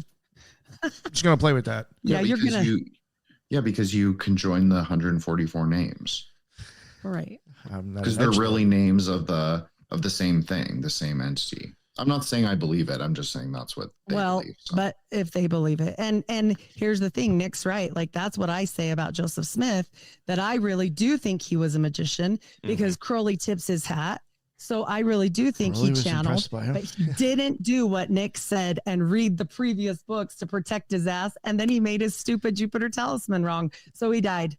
That's what happened. Well, I think he definitely came from like one of those families, we'll call it, not bloodline, but families that played in the polarities, right? Because he's a Salem family. He inherited the Bible / grimoire, etc. And so I as I've told you, Heidi, many times, like, I don't dislike, I find Joseph Smith very fascinating personally. Yes. But I'm not a Mormon. I'm not affiliated. I don't want to be a Mormon. I'm just clarifying that. But I do find Joseph Smith very compelling, maybe. But here's the thing, not everybody's at that level. So I think you're right too. Like, it's not one person is right. I think it's multitudes of things, because you're right too. Whereas most people don't even know what the Goetia is. Go walk up to 10 people on the street. They're not going to know what you're talking about. You ask that question on my part, they're going to think you're talking about sausage, like Geta. You know, they will. Like, people don't know. Even if you start saying like folk magic, maybe they'll know that word, but they're not going to be playing with these things. So I think Jen's right too, where some people are in their own heads, and look at how many people they're like, oh, I'm so important. And I think that's what the movie stars do. And they're just Goyim too. They're just a higher level Goyim most of the time. Not always. But I heard your comment about Joseph Smith, Jen, and you claim not to be Mormon. I'll appreciate you out yourself as not a Mormon. Never asked you that question, so I'm glad you clarified that. But Jin the Ninja, not a Mormon. My fault for not. Jen the Ninja, not a Mormon. It's more my dilemma and fault not asking you that, not verifying. I asked Glenn if he was a Scientologist. I also didn't ask him if he was a Mormon, so I failed again. Not a Mormon. But Glenn, we're Glenn, safe. We're all marked safe. All marked. We weren't marked safe yesterday. We weren't marked. Oh yeah, I don't know what was up with that. So I like to look at Joseph Smith this way, Jen, to piggyback on your comment. Is I look at him like Charles Manson. He's kind of a part of American folklore, right? He's this very intriguing character. Did a lot of the same things, in fact. But he's a very intriguing character. He's very much a part of the American folklore, the landscape of American folklore. Right. Yeah. As much as, apple pie or baseball. So I'll say this. So I'll retract my thing about not being a Mormon. I'm definitely not a Mormon. You are a Mormon? No, I'm not a Mormon. Oh, you just retracted that. I did retract it because I'll say this. I am interested in like speculative American Gnosticism. I think that's a really interesting idea. And I think that's what they were all interested in too. Sure. So I'm not saying that I'm like them or I'm trying to like do what they were doing, but I would like to explore deconstructing the ideas and maybe even like looking at the fictional ways like the novel of how they kind of, I'm saying the movie failed, but the movie is an imperfect vehicle. The word is more metaphysically potent, but you have to get the eyes on the book. Like Glenn was saying, like people have to have a buy-in, whether it's like just reading it, that's a buy-in. But then it's like up to your levels of discrimination. That's why Hesed and Gebra, I know I talk about this so much, but yeah, that's why those things have to go together. I talk about the Mormons too much. Don't feel bad.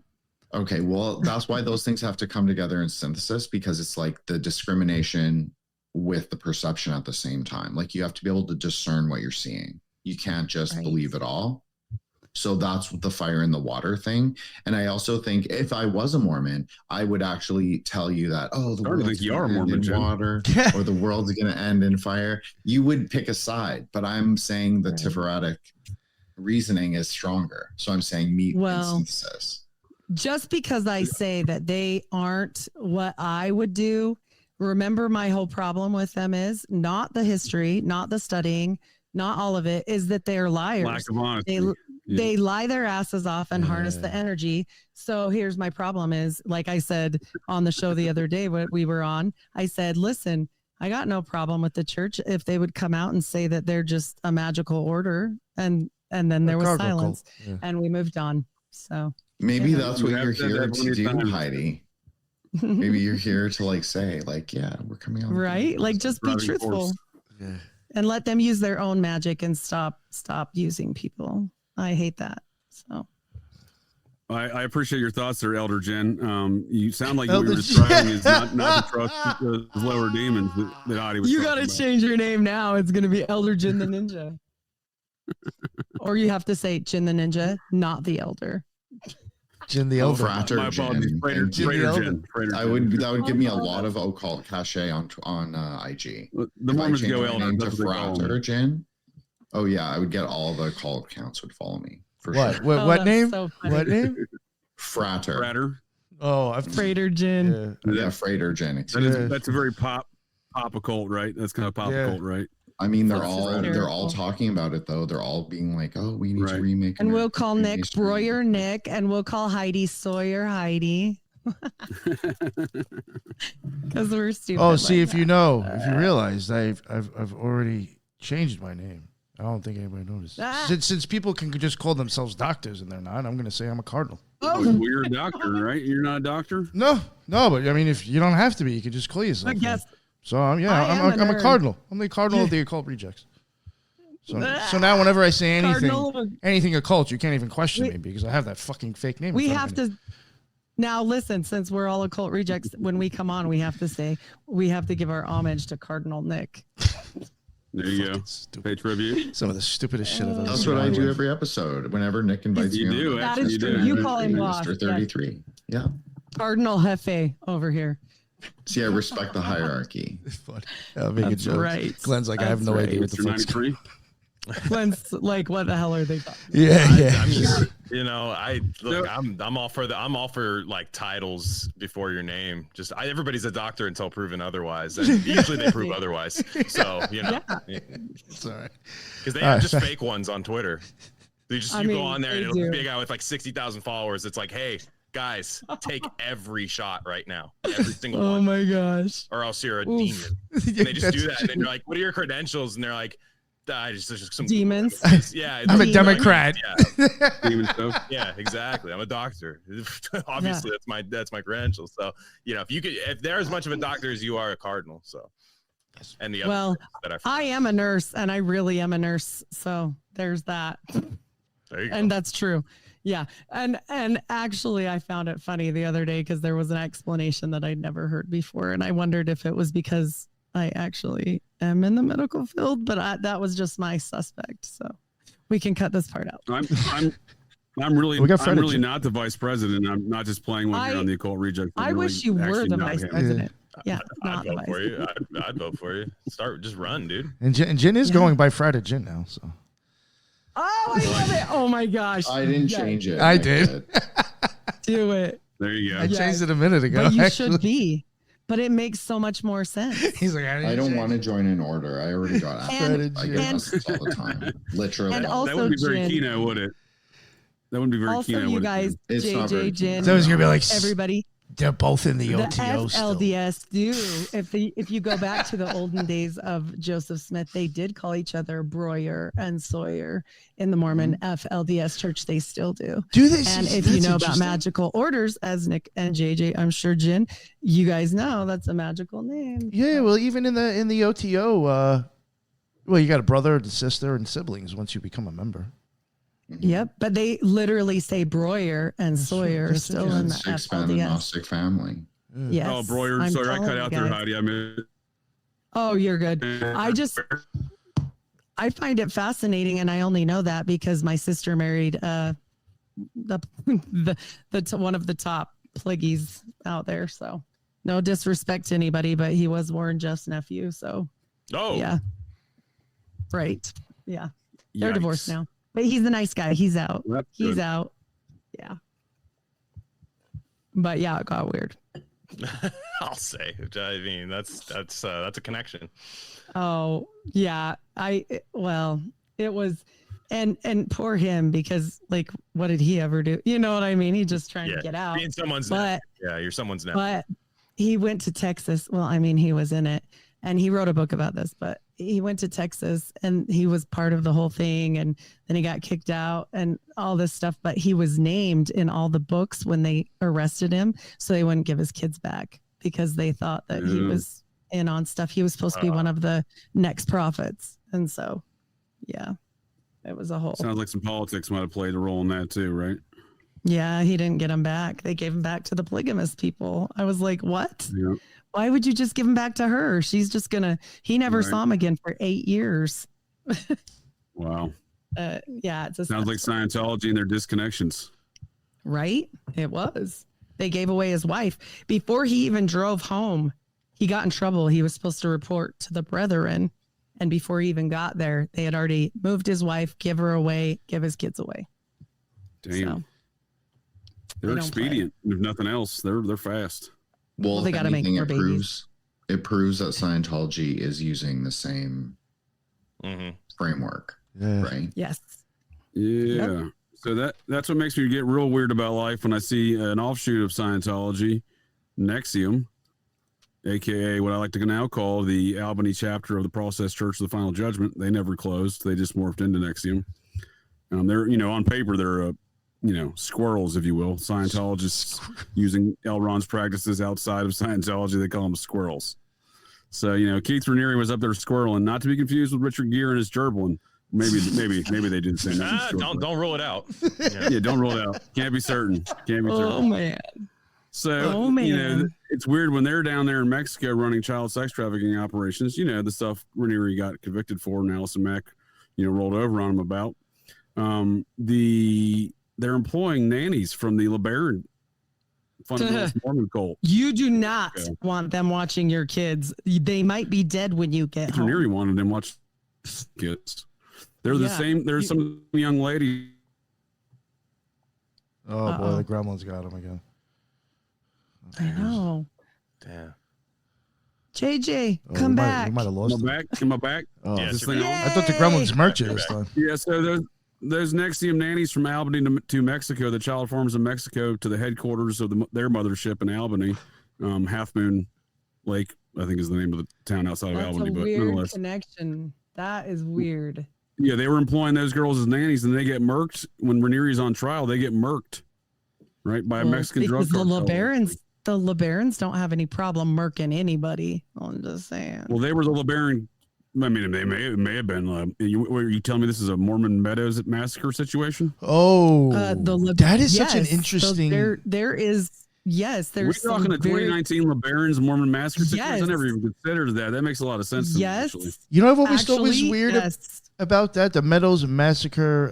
So you're saying it wasn't the Mexican drug cartels, the LeBarons did it themselves. Damn it, Heidi, that's a good point. I'm sorry, but yes. Yo, doesn't that shit Yeah. fall Well, around the whole? You know, Ranieri's on. They're getting hemmed up there in court in New York City for all these child sex trafficking. These girls are witnesses. Yep.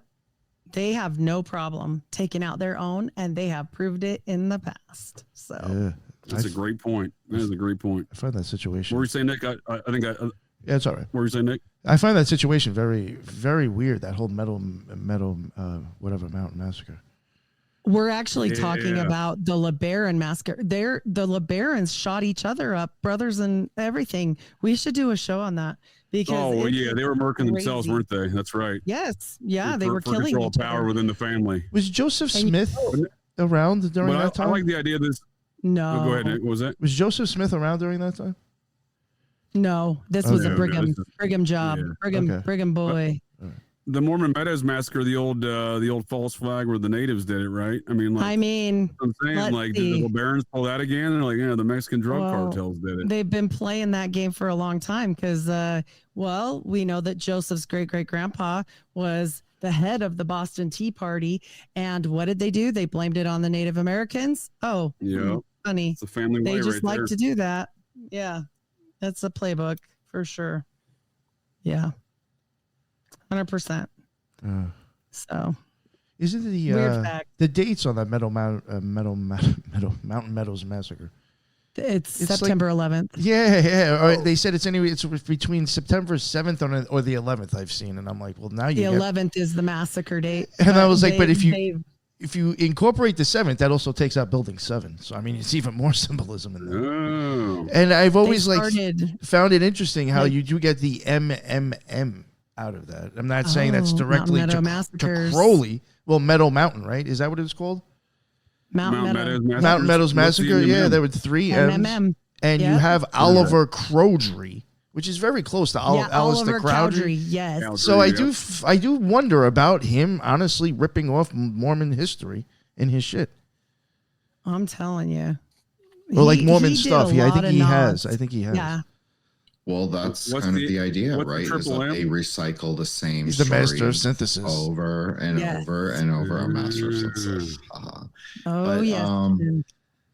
I actually prefer different stuff for us. So, Yeah. just saying. But no, it So- makes sense. They're well- recycling the same westward story, right? Because Yep. they're playing out the Yep. biblical narrative, right, as they go. Book Yep. of Enoch. Like they're saying it's Sacrifice. real. They're saying, okay, maybe it's real, maybe it's not real, but it happened here. So like Mhm. Utah is the center, but then we also know that there's like some kind of longitudinal line or something that they thought was magical that connects Utah to Mexico City. So I mean that basically explains like Mormonism in a nutshell. They're like magicians who prefer like a particular ley line. Only So you're saying this certain Mountain ones. Meadows massacre situation is like a psyop psychodrama. It's not just a psyop, but it's an occult ridden psychodrama. Yeah, I mean I think that's how Mormons like do all Blood their rituals. things. A blood But it ritual. can also be just Sure. be the way they describe things too. Like people can totally lie, right? In fiction, that's the power of fiction. That's why all Right. the Yeah. that's why like Glenn was saying, Nazis. like all the pulp writers, Nazis. they started with each other. Yeah. You know what's? I was just thinking. This is like really weird. Like let's entertain that Crowley was pulling some ideas from those stories. Then when we go to 9/11, our 9/11, and all the plane numbers are associated with Crowley books. Like, what the fuck? How the fuck does that happen now? Exactly. Like, he's still a connection between both. Because the next magicians tip their hat to him.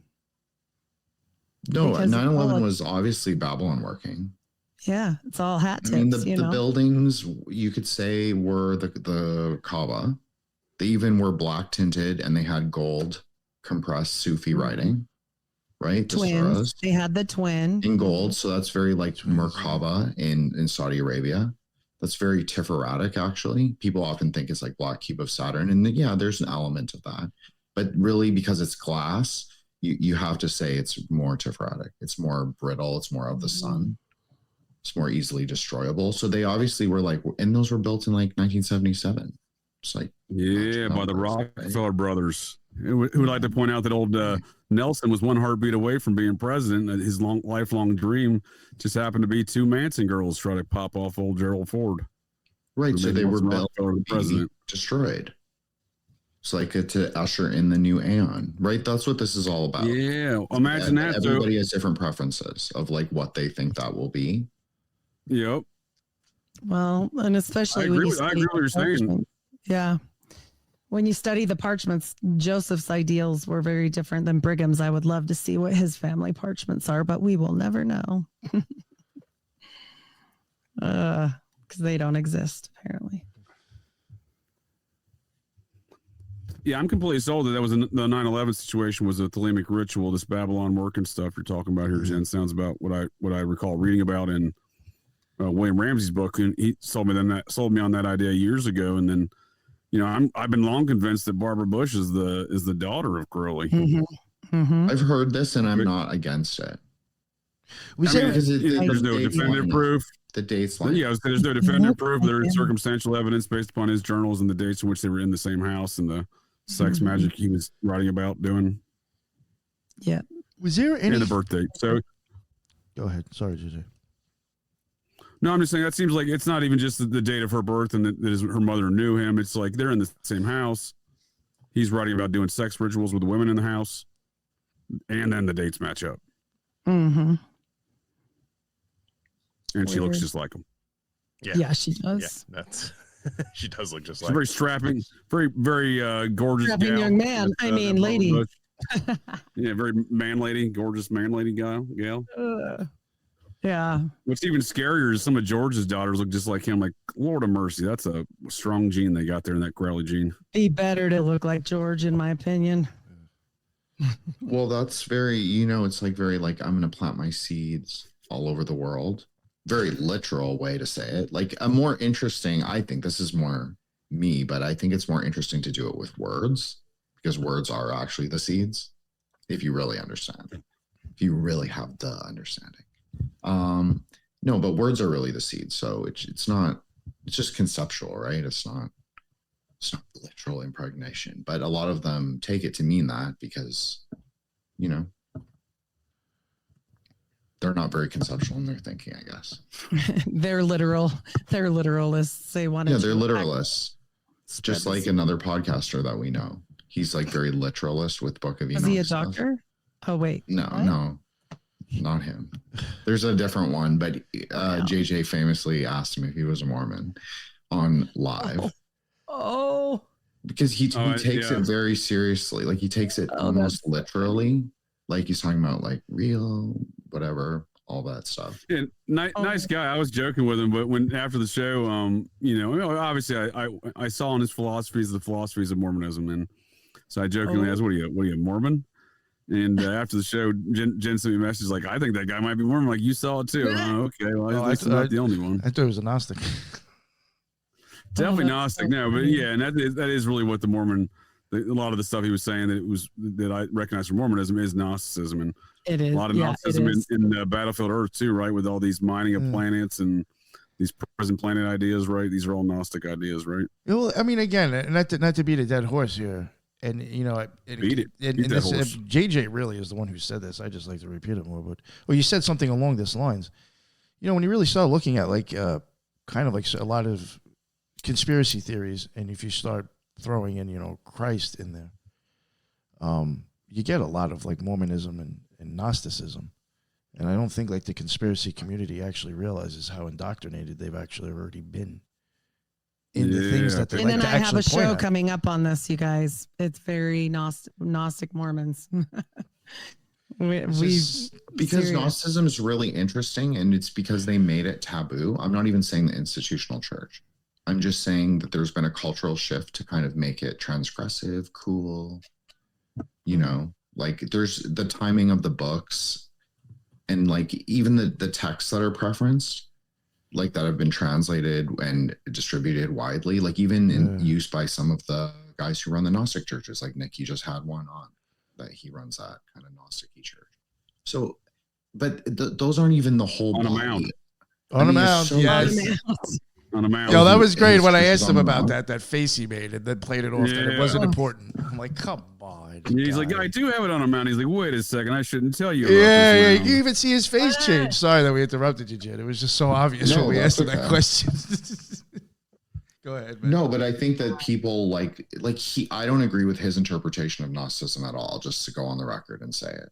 Like, I don't agree with him I agree with at you all. not agreeing. I listened to that interview and I was not agreeing with any of it. Like, I'm not literalist at all. I don't think it's meant to be transgressive. I think it's talking about Christianity in just like a very esoteric way. I don't think it's wrong. I actually think it aligns very much with the, we'll call it Kabbalistic intentions of like Christian theurgy or Christian hermeticism, whether you're talking about Pico or more Orthodox stuff. I think it perfectly aligns with that. I think it's just all about how you interpret it. Like, do you interpret it as like what the bad kids do? Because if you interpret it like that, you're going to be like more into the sex stuff, into the more transgressive stuff. But actually the texts for what we have, even if they're fragments, they explain this. They say like a lot of there's even a part of Hypostasis of the Archons where this angel says to Nuria, he goes like, everything that the Archons have said is a lie, and lies are contained in words. Mm-hmm. Meaning Same the as things John that they Dee. say about people. All lies. They always lie. Just remember that, you guys. If you think you're a magician or you think that angels or whatever have your best interest at heart, always remember these stories and about John Dee. They lie their ass off. So there's that. Yeah. Well, I mean, even look at. I mean, they were known for lying and scamming, John Dee and Kelly. So I mean. Yep. Well, interesting. Very interesting. I did not read the book, but I'm glad I was here for this chat because it's been fun. Yeah, if I could say one thing about the pulp, I'm going down like a pulp or like kind of a 1900s pulp rabbit hole here. You know who else started writing in the pulps was Michael P. Hodel. I don't know if you know the last name Hodel. It is apparently the son. I think there was a thing about Michael P. Hodel who was born, and people don't know who his actual father is. People say it's John Huston. A lot of people, and everybody knows how weird John Huston is. But Hodel, the name George Hodel, was cleared from the Black Dahlia murder, which if anybody doesn't know anything about the Black Dahlia murder, only a few people could have committed it. Like surgery, right? Just only a few people. And George Hodel was the only guy, in my opinion, that was actually the suspect that could have actually done or what it could have, the body could have been taken. James Ellroy wrote historical fiction that suggests a kind of inbred child who nobody knows where he came from, was from a rich family, kind of inbred child, which leads me to the Hodel kind of situation, John Huston stuff, where he killed the body, what was a very disgusting sex crime, obviously, and then the body was prepared then after that and gutted and stuff. So all these people started in the pulps, and then this guy wrote in Weird Tales, which Weird Tales, Lovecraft, that's a big Lovecraftian thing. So it doesn't have a lot to do with L. Ron Hubbard, but it's like a whole nother super interesting though. I love rabbit holes. It might have more than you know. Well, the OTO loves Lovecraft with the Typhonian folks, the OTO offshoot. Well, Elron is a lot more tied in if we listen to what Dana said. Say Dana said that Elron was the father of Michael Aquino. She's building a stronger case as time goes by. That is something she alleges. And there's some circumstantial evidence to support that. There is for sure. Right. I'm not saying I believe it or not. I'm just speculative. No, I mean, well, it kind of tracks along with this whole club of this network. So when I say club of this network, so John Huston, George Hodel and gang, Hodel being the the abortion doc to the stars, if you will. He lived in all that Laurel Canyon, by the way. All Laurel Canyon, by the way. Yeah, he lived in that Mayan home, right? The what's the name of that dude? The famous architect. Yeah, Frank Lloyd Wright. Thank you, sir. Frankly, yeah, that's a strange little. Yeah, that's a magic Mayan house home. too. That's a very magical house. If you kind of know what he was into, it's like you can tell. It's like that's an occultist house for sure. Like if I had that money, I'd be in a house like that. Thank you. That's you both nailed it. That's exactly what I was getting at. It's a what are they doing? Ritual human sacrifice in this Mayan temple? What are we talking about? You know what I mean? Yeah. So John Huston's underling was Jack Nicholson. Yes. Oh, absolutely. His longest relationship was with Angelica Houston, then we bring in Roman Polanski with the fateful incident at Angelica Houston and Jack Nicholson's house. But George Hodel. Please don't forget Bob Cocaine Evans in that group. He was obviously in that mix as well. I just got to give credit to him in all these circumstances. And you keep everybody high the whole time too. You know what I'm saying? Well, and Jack Nicholson's history is the same as Ted Bundy's, where my mom's my grandma's my mom, and then the movie my mom grandma, and then the movie Chinatown is all about incest murder. So it's just like George. This is from Tellers of Weird Tales. This old blog. It's a good blog. But George Hodel fathered 11 children by 5 women. He had 4 sons with Dorothy Harvey Houston, ex-wife of movie director John Huston. Steve Hodel was born in November 1941. He had a twin brother who died in infancy, another dead kid. Kelvin Hodel, born in October 1942, is the youngest. The oldest boy was Michael P. Hodel, born on July 12, 1939. According to Steve Hodel, his father and John Huston had questions about Michael's parentage.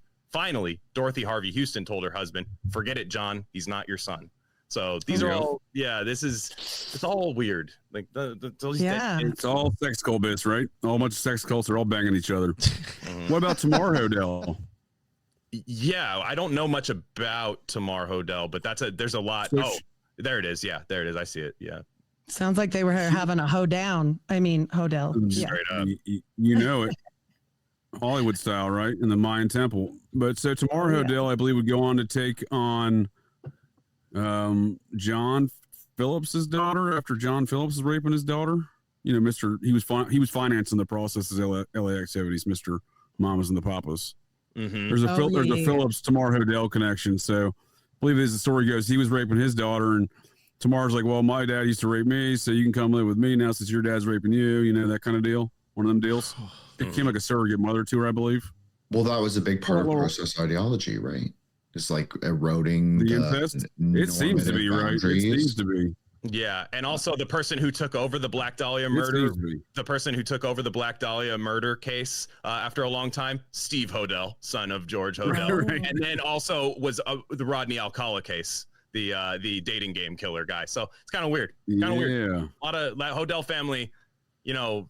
I mean it's very like programmed to kill kind of territory, but like it's very the Hodel family is very interesting because when we were talking about Pulps, I was like, I know there was like one more thing, and you know, with this, but Elroy got pretty close in the Black Dahlia. If you read the Black Dahlia, his idea of what happened, it's kind of his Don DeLillo Libra kind of situation for the Black Dahlia murder, and I'm like, he's onto something there, because the whole like inbred child like mutilating a girl and then preparing her for another ritual, kind of surgical ritual and stuff like that, kind of tracks to me, honestly, more than any other theory. Yeah. Sorry, Glenn. A lot of inbreeding. Well, I think there's something interesting with what Glenn said. Like, there's this kind of very Lovecraftian element to the pulps, and then you can look at like Marvel, DC. Obviously, now you're talking my language, right? Because that's like the positivistic version for the most part. Like, most of those heroes are actually heroes, even if they're a little complicated in Silver Age. Right, like 60s, 70s stuff, like they get a little complicated, but for the most part, heroes are heroes. Yeah. So, you know, that's kind of the positivistic lens, and people are always like, "Oh, yeah, that's occulted." Yeah, it is. It's very, it's very Enochian. It's very like Shem, Adamantine Man. I mean, there's so many characters that fit that role: Captain Marvel, Superman, Wolverine. Wolverine. Exactly. He's a literal Adamantine Man. So, exactly. I mean, you have all these ideas that it's just like, it's basically the same character, but he's kind of recycled. So, but he's generally a good guy. But then you have like the Lovecraftian things where it's like, oh yeah, you can bend the rules here because reality is malleable. Reality is like just what you make of it. Reality is like what your parents tell you it is. And like, we don't like our parents. Like it's like a daddy God issue, but you're using kind of magic to emulate Disney. It's Disney all day long. You can put that on Private Detective too. Private Detective is like, I'm going to solve this murder my way. Oops, just a lot of these things, and it taps into a different male fantasy of that element. So it's like, man, the pulps need to be studied. I agree. It's some good stuff there. I think a lot of stuff's all fiction. I discussed that a lot in Operation GCD. We just recently did an occult and esoteric review of The Golden Child, the 1986 cinematic masterpiece starring Eddie Murphy. Yeah, it was very interesting. A lot of stuff in there. Well, I listened to Ken McLeod give an interview, like several interviews, just like I did with for Glenn, and for obviously JDO is coming on my show very soon, so I had to listen to that, and he's on Rare Candy a lot. So he's the man, good friend of mine. Right. So I had to listen. So I've been listening. So it's the same thing. So I listened to him before I did that episode. He is a very interesting person. The way he speaks, Ken McLeod, he's like talking about Buddhism. He says he's a Buddhist. I have no reason not to believe him. But he's really talking about magic. He almost doesn't hide it. He's almost talking about like post-conceptually, like how I try not to do, because then people think I'm being like too, in the Sephira or whatever. But he does it. So I was just thinking that the whole time that we did that episode is like how profound it is that so many people can come to the realizations, but it can also just be of your own power. It doesn't require spirits, doesn't require cults, doesn't require, like on Rare Candy, I'll just use the example just because I've been listening to it and it's like kind of in my headspace. They talk about like the psychedelic experiences. So I've had them, but I didn't have anything profound really happen. But then when I've had magical experiences, that's like what Nick saw was talking about. That's much more profound for me. Yeah, I mean, I know my co-host on Rare Candy does remote viewing. I mean, he straight up does it. He does it as predictive, like a predictive element, and like tests it out and spreadsheets it out and stuff. And he applies it to like sports because there's a binary like win-loss metric to it and stuff. And that's where he gets a lot of his. I mean, he used to do a lot of psychedelics back in the day, but now it's all this. Like he'll just like drink some like green tea or something and do like remote viewing, and he has far more crazy experiences with that. And it's, I know there's obviously a lot of dubious stuff that's done with that type of psi. I mean, that's his name on the show, but it's with a lot of the actual like parapsychology and stuff. But I mean, there's something there. I know that he wouldn't be. Yeah. Andrea Puharovich is your answer on that. Andrea Puharovich. Well, there's a lot of Scientologists involved in this remote viewing. The guys who perpetrated this through SRI, who are Uri Geller's handlers. Uri Geller's handler was Andrea Puharovich. Yeah, that's true. This was after he parted ways. He went over there to see the Scientologists. SRI. I can't think. These are the guys that are perpetrating all these alien nonsense there today. Lord of mercy, I can't think of their names. There's two signs. Hal Puthoff. Yeah, thank you, sir. The disclosure fellas. Hal Puthoff, financed by the Rockefellers. Disclosure project, by the way. That's how it got started with Stephen Greer and gang. The same Rockefellers that we're talking about with the 9/11 stuff. Nelson and David's brother Lawrence, in fact, was the specific financier of Stephen Greer and the Disclosure Project. But relative to now that I got to talk about the Rockefellers, isn't it weird how they're the ones financing all these ancient alien cargo cult stuff? I've often wondered their connections to Scientology because they funded Zachariah Sitchin. They had Jordan Maxwell. He had an office in Rockefeller Center right down the hall from Sitchin, and after he left the mothership of the Jehovah's Witnesses. And then you got Lawrence Rockefeller financing Greer. And then what he finances essentially goes in, becomes Skinwalker Ranch. So he finances the onset of that, the pre-Bigelow era of that. Oh, wow. Damn. So a lot of weird stuff. A lot of weird. Linda Moulton Howe, she comes out of that mix. Oh, God, yeah. I knew you were going to react that way. No, she gets me, man.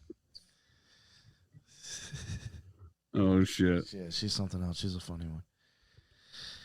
I actually think those cattle mutilations are more of occult symbolism than probably even real. Mm-hmm. Yeah, I like that idea. Yeah, I agree with that.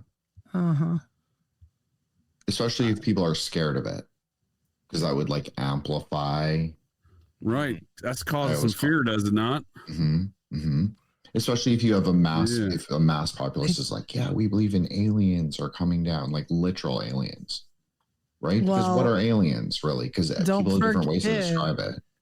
They call their god Elohim. So I'm saying maybe I think maybe it started with a real situation and then they took it to the max capacity and used it for their own occult, advancement. I mean, why wouldn't they? Because angels, supposed quote unquote air quotes, JJ, you'll have to do it for me. Air quotes, angels tell you to do something. You don't have to do it. You have free will. Yeah. Mm-hmm. Yeah. Then that's the thing that I think is actually interesting about some of the earlier Tolima stuff is they emphasize this kind of idea of like, know your will. Like I've heard Nick say this 10 million times. Like I can even hear it in my head, like his voice and his accent saying it.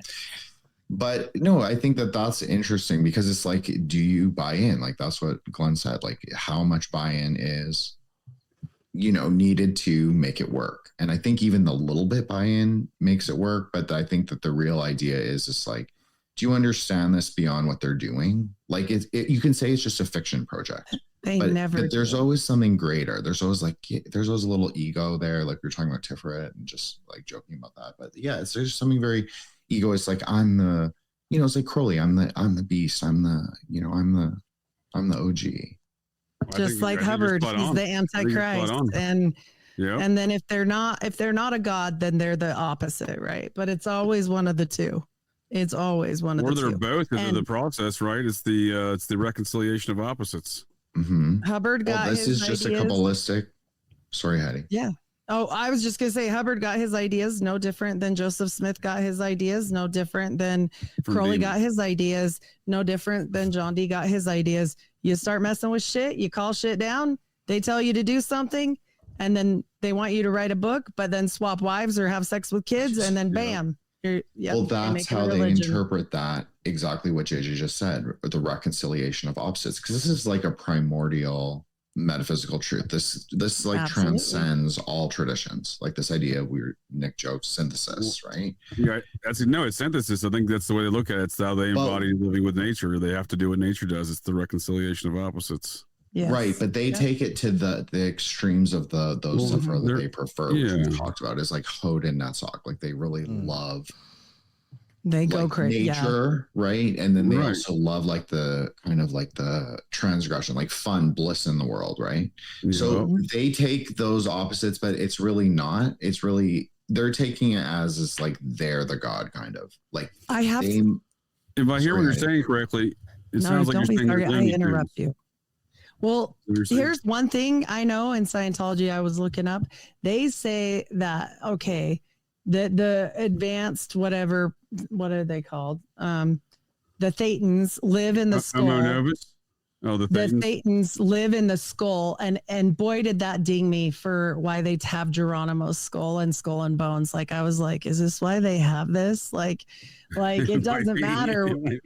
It doesn't matter what we believe. It matters what they believe. Right. We're back to that. And so I was like, is that why they're doing this with that? And they still won't give it back because they gave back a skull, but it was a child's skull. That's BS.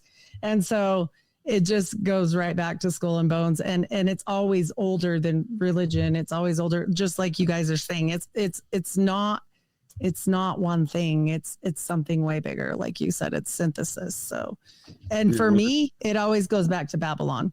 Synthesis is the 10. There you go. I was about to say it's a little bit older than that there, right? It's always the 10. It's not it's not the other numbers. Yep. It's the 1 and the 0. It's not sense. Like these extremes and like the extremities of the tree. It's like, it's truly, that's where it is. And they say like all things are rectified in yourself and Yesod. So I don't know. Yeah. I think that they just take it way too extreme. I think they should all just be Buddhists like me, smoke some pot, be like, okay, all's good in the world, Settle down. Jeez. An infomercial, Elder Jen. Yeah, they need to settle it down and see. That's why it can't be Elder Jin because I'm saying they all should follow Dharma. So I'm actually being like Dharma. I'm Dharma pilling them all. Well, you might help them. That might be good.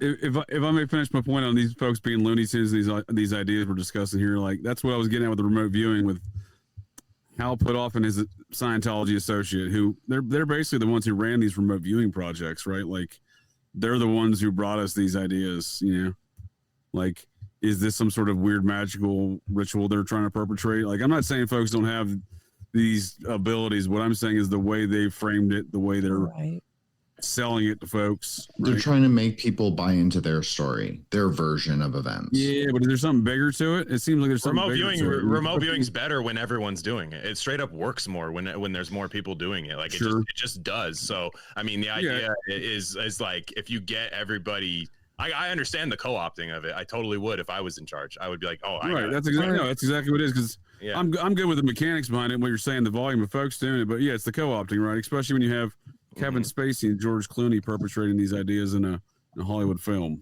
Well, or they're ushering in fake disclosure so that everybody will believe that their God comes to get them with this whole Project Bluebeam crap, and then they suck them all into the weird cyberspace.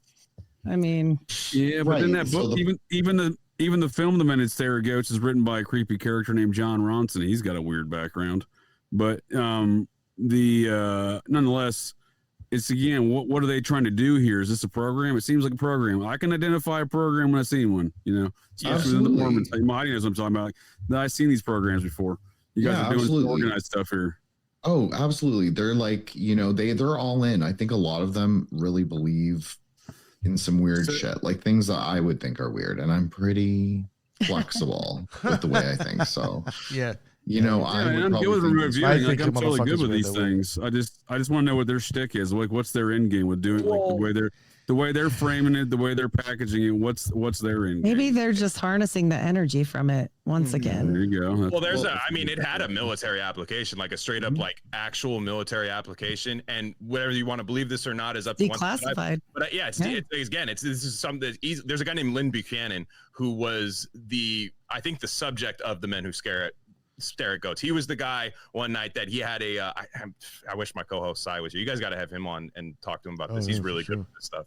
And he basically did the whole, I can't, it's like the Drew Barrymore, like Stephen King Firestarter thing with your mind. I can't remember the rage thing. So he had this like fit of rage over this random, just dumb, like military occurrence that happened in like, and then the power searches, right? Guess what? There's a guy with a clipboard going, that's interesting. Let's bring that guy in right here. So they do the whole remote viewing process with this guy, which I assume had already existed. I don't think this is Lynn Buchanan. It's very X-Men kind of recruitment thing. For sure. Yeah, this guy was already not the highest level in the military at all. They bring this guy in and say, okay, we're looking to we're going to use our data cross-checked with some other thing, with somebody else's data, and then your remote viewing thing. If all three of those things check out, we are going to invade this. We are going to go do this. We're going to go handle this situation. That's just what he was saying. This dude's saying this shit on like podcasts like nothing. Like and I believe it to an extent. Now, I'm sure it's much bigger than that, obviously. Like, it's never just going to be used in that whole, like, we need to get here. How do we get here kind of situation?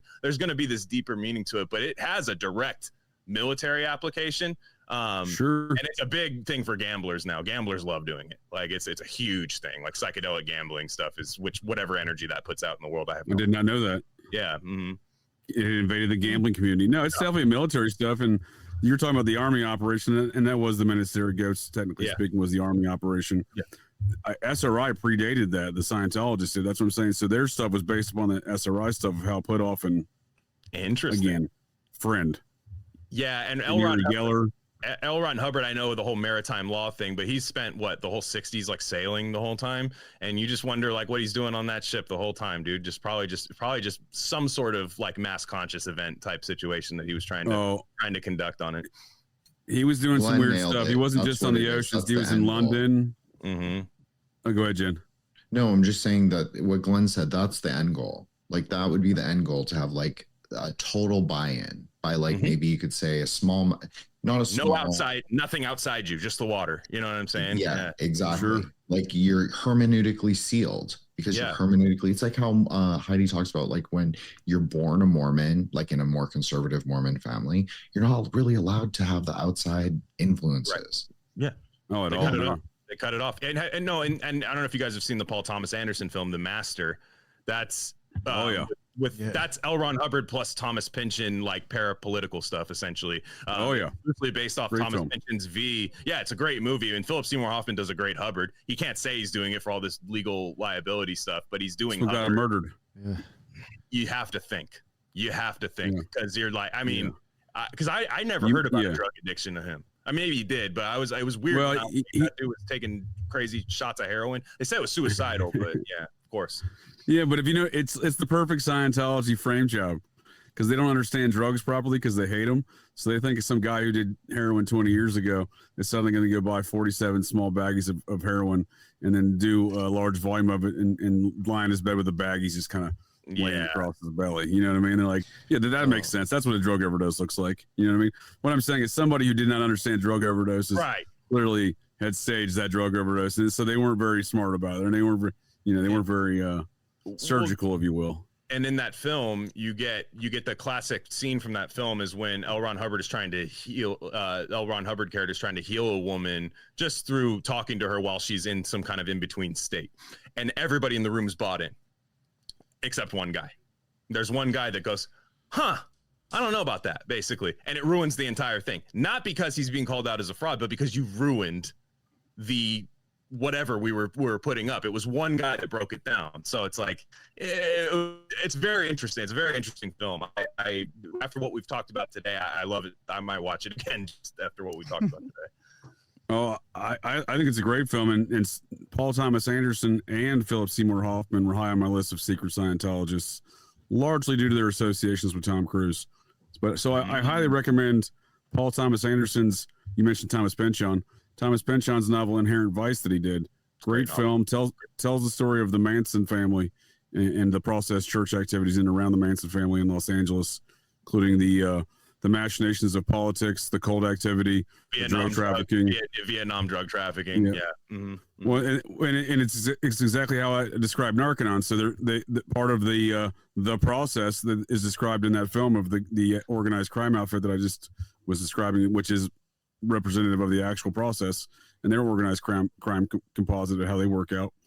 Well, that they're talking about how they're getting them hooked on the drugs, then sending them. Then they send them to get to the rehab, right? Well, that's precisely what they're doing with Narconon today. I mean, in like majority of jurisdictions in America, you can get hooked on Scientology just by inadvertently getting mandated to go to rehab from the court. Well, there's something you said, JJ, that's really interesting. I don't know about Narconon or that program at all, only from what I've heard from you. But Al-Anon really had good a story, Jen. I'd stick to it, Elder Jen. You're that way you don't never get confused to be a Scientologist. Never heard of Narconon. Please tell me about it. No, I've heard of Narconon. I don't know anything about like how to work it or anything. But I'm saying Al-Anon, the guy who did the Al-Anon, so I don't know if it's the same foundation, we'll call it. I'll use a magic word. So he was drawing from magic. He was drawing from Manly P. Hall. He was talking about New Thought, all those people, like, because they had that stuff, like all that stuff that people talk about on Twitter, like manifestation. Yeah, they were talking about that in like 1870. Like that's old. Yeah, to quote unquote use a Zoomer term. I know your favorite. JJ, you always accuse me of being a Zoomer or whatever. So like that's like old true shit. That's like old fashioned stuff. So they're talking about like that's what he's talking about. He's like make yourself better through the power of positive thinking. And so that does sound like a Mormon. Yeah. Well, it's the nexus point between all those things, right? Because like going clear, the same idea in Kabbalah, like they're teaching people metaphysics, but in like kind of a fucked up clipolithic way.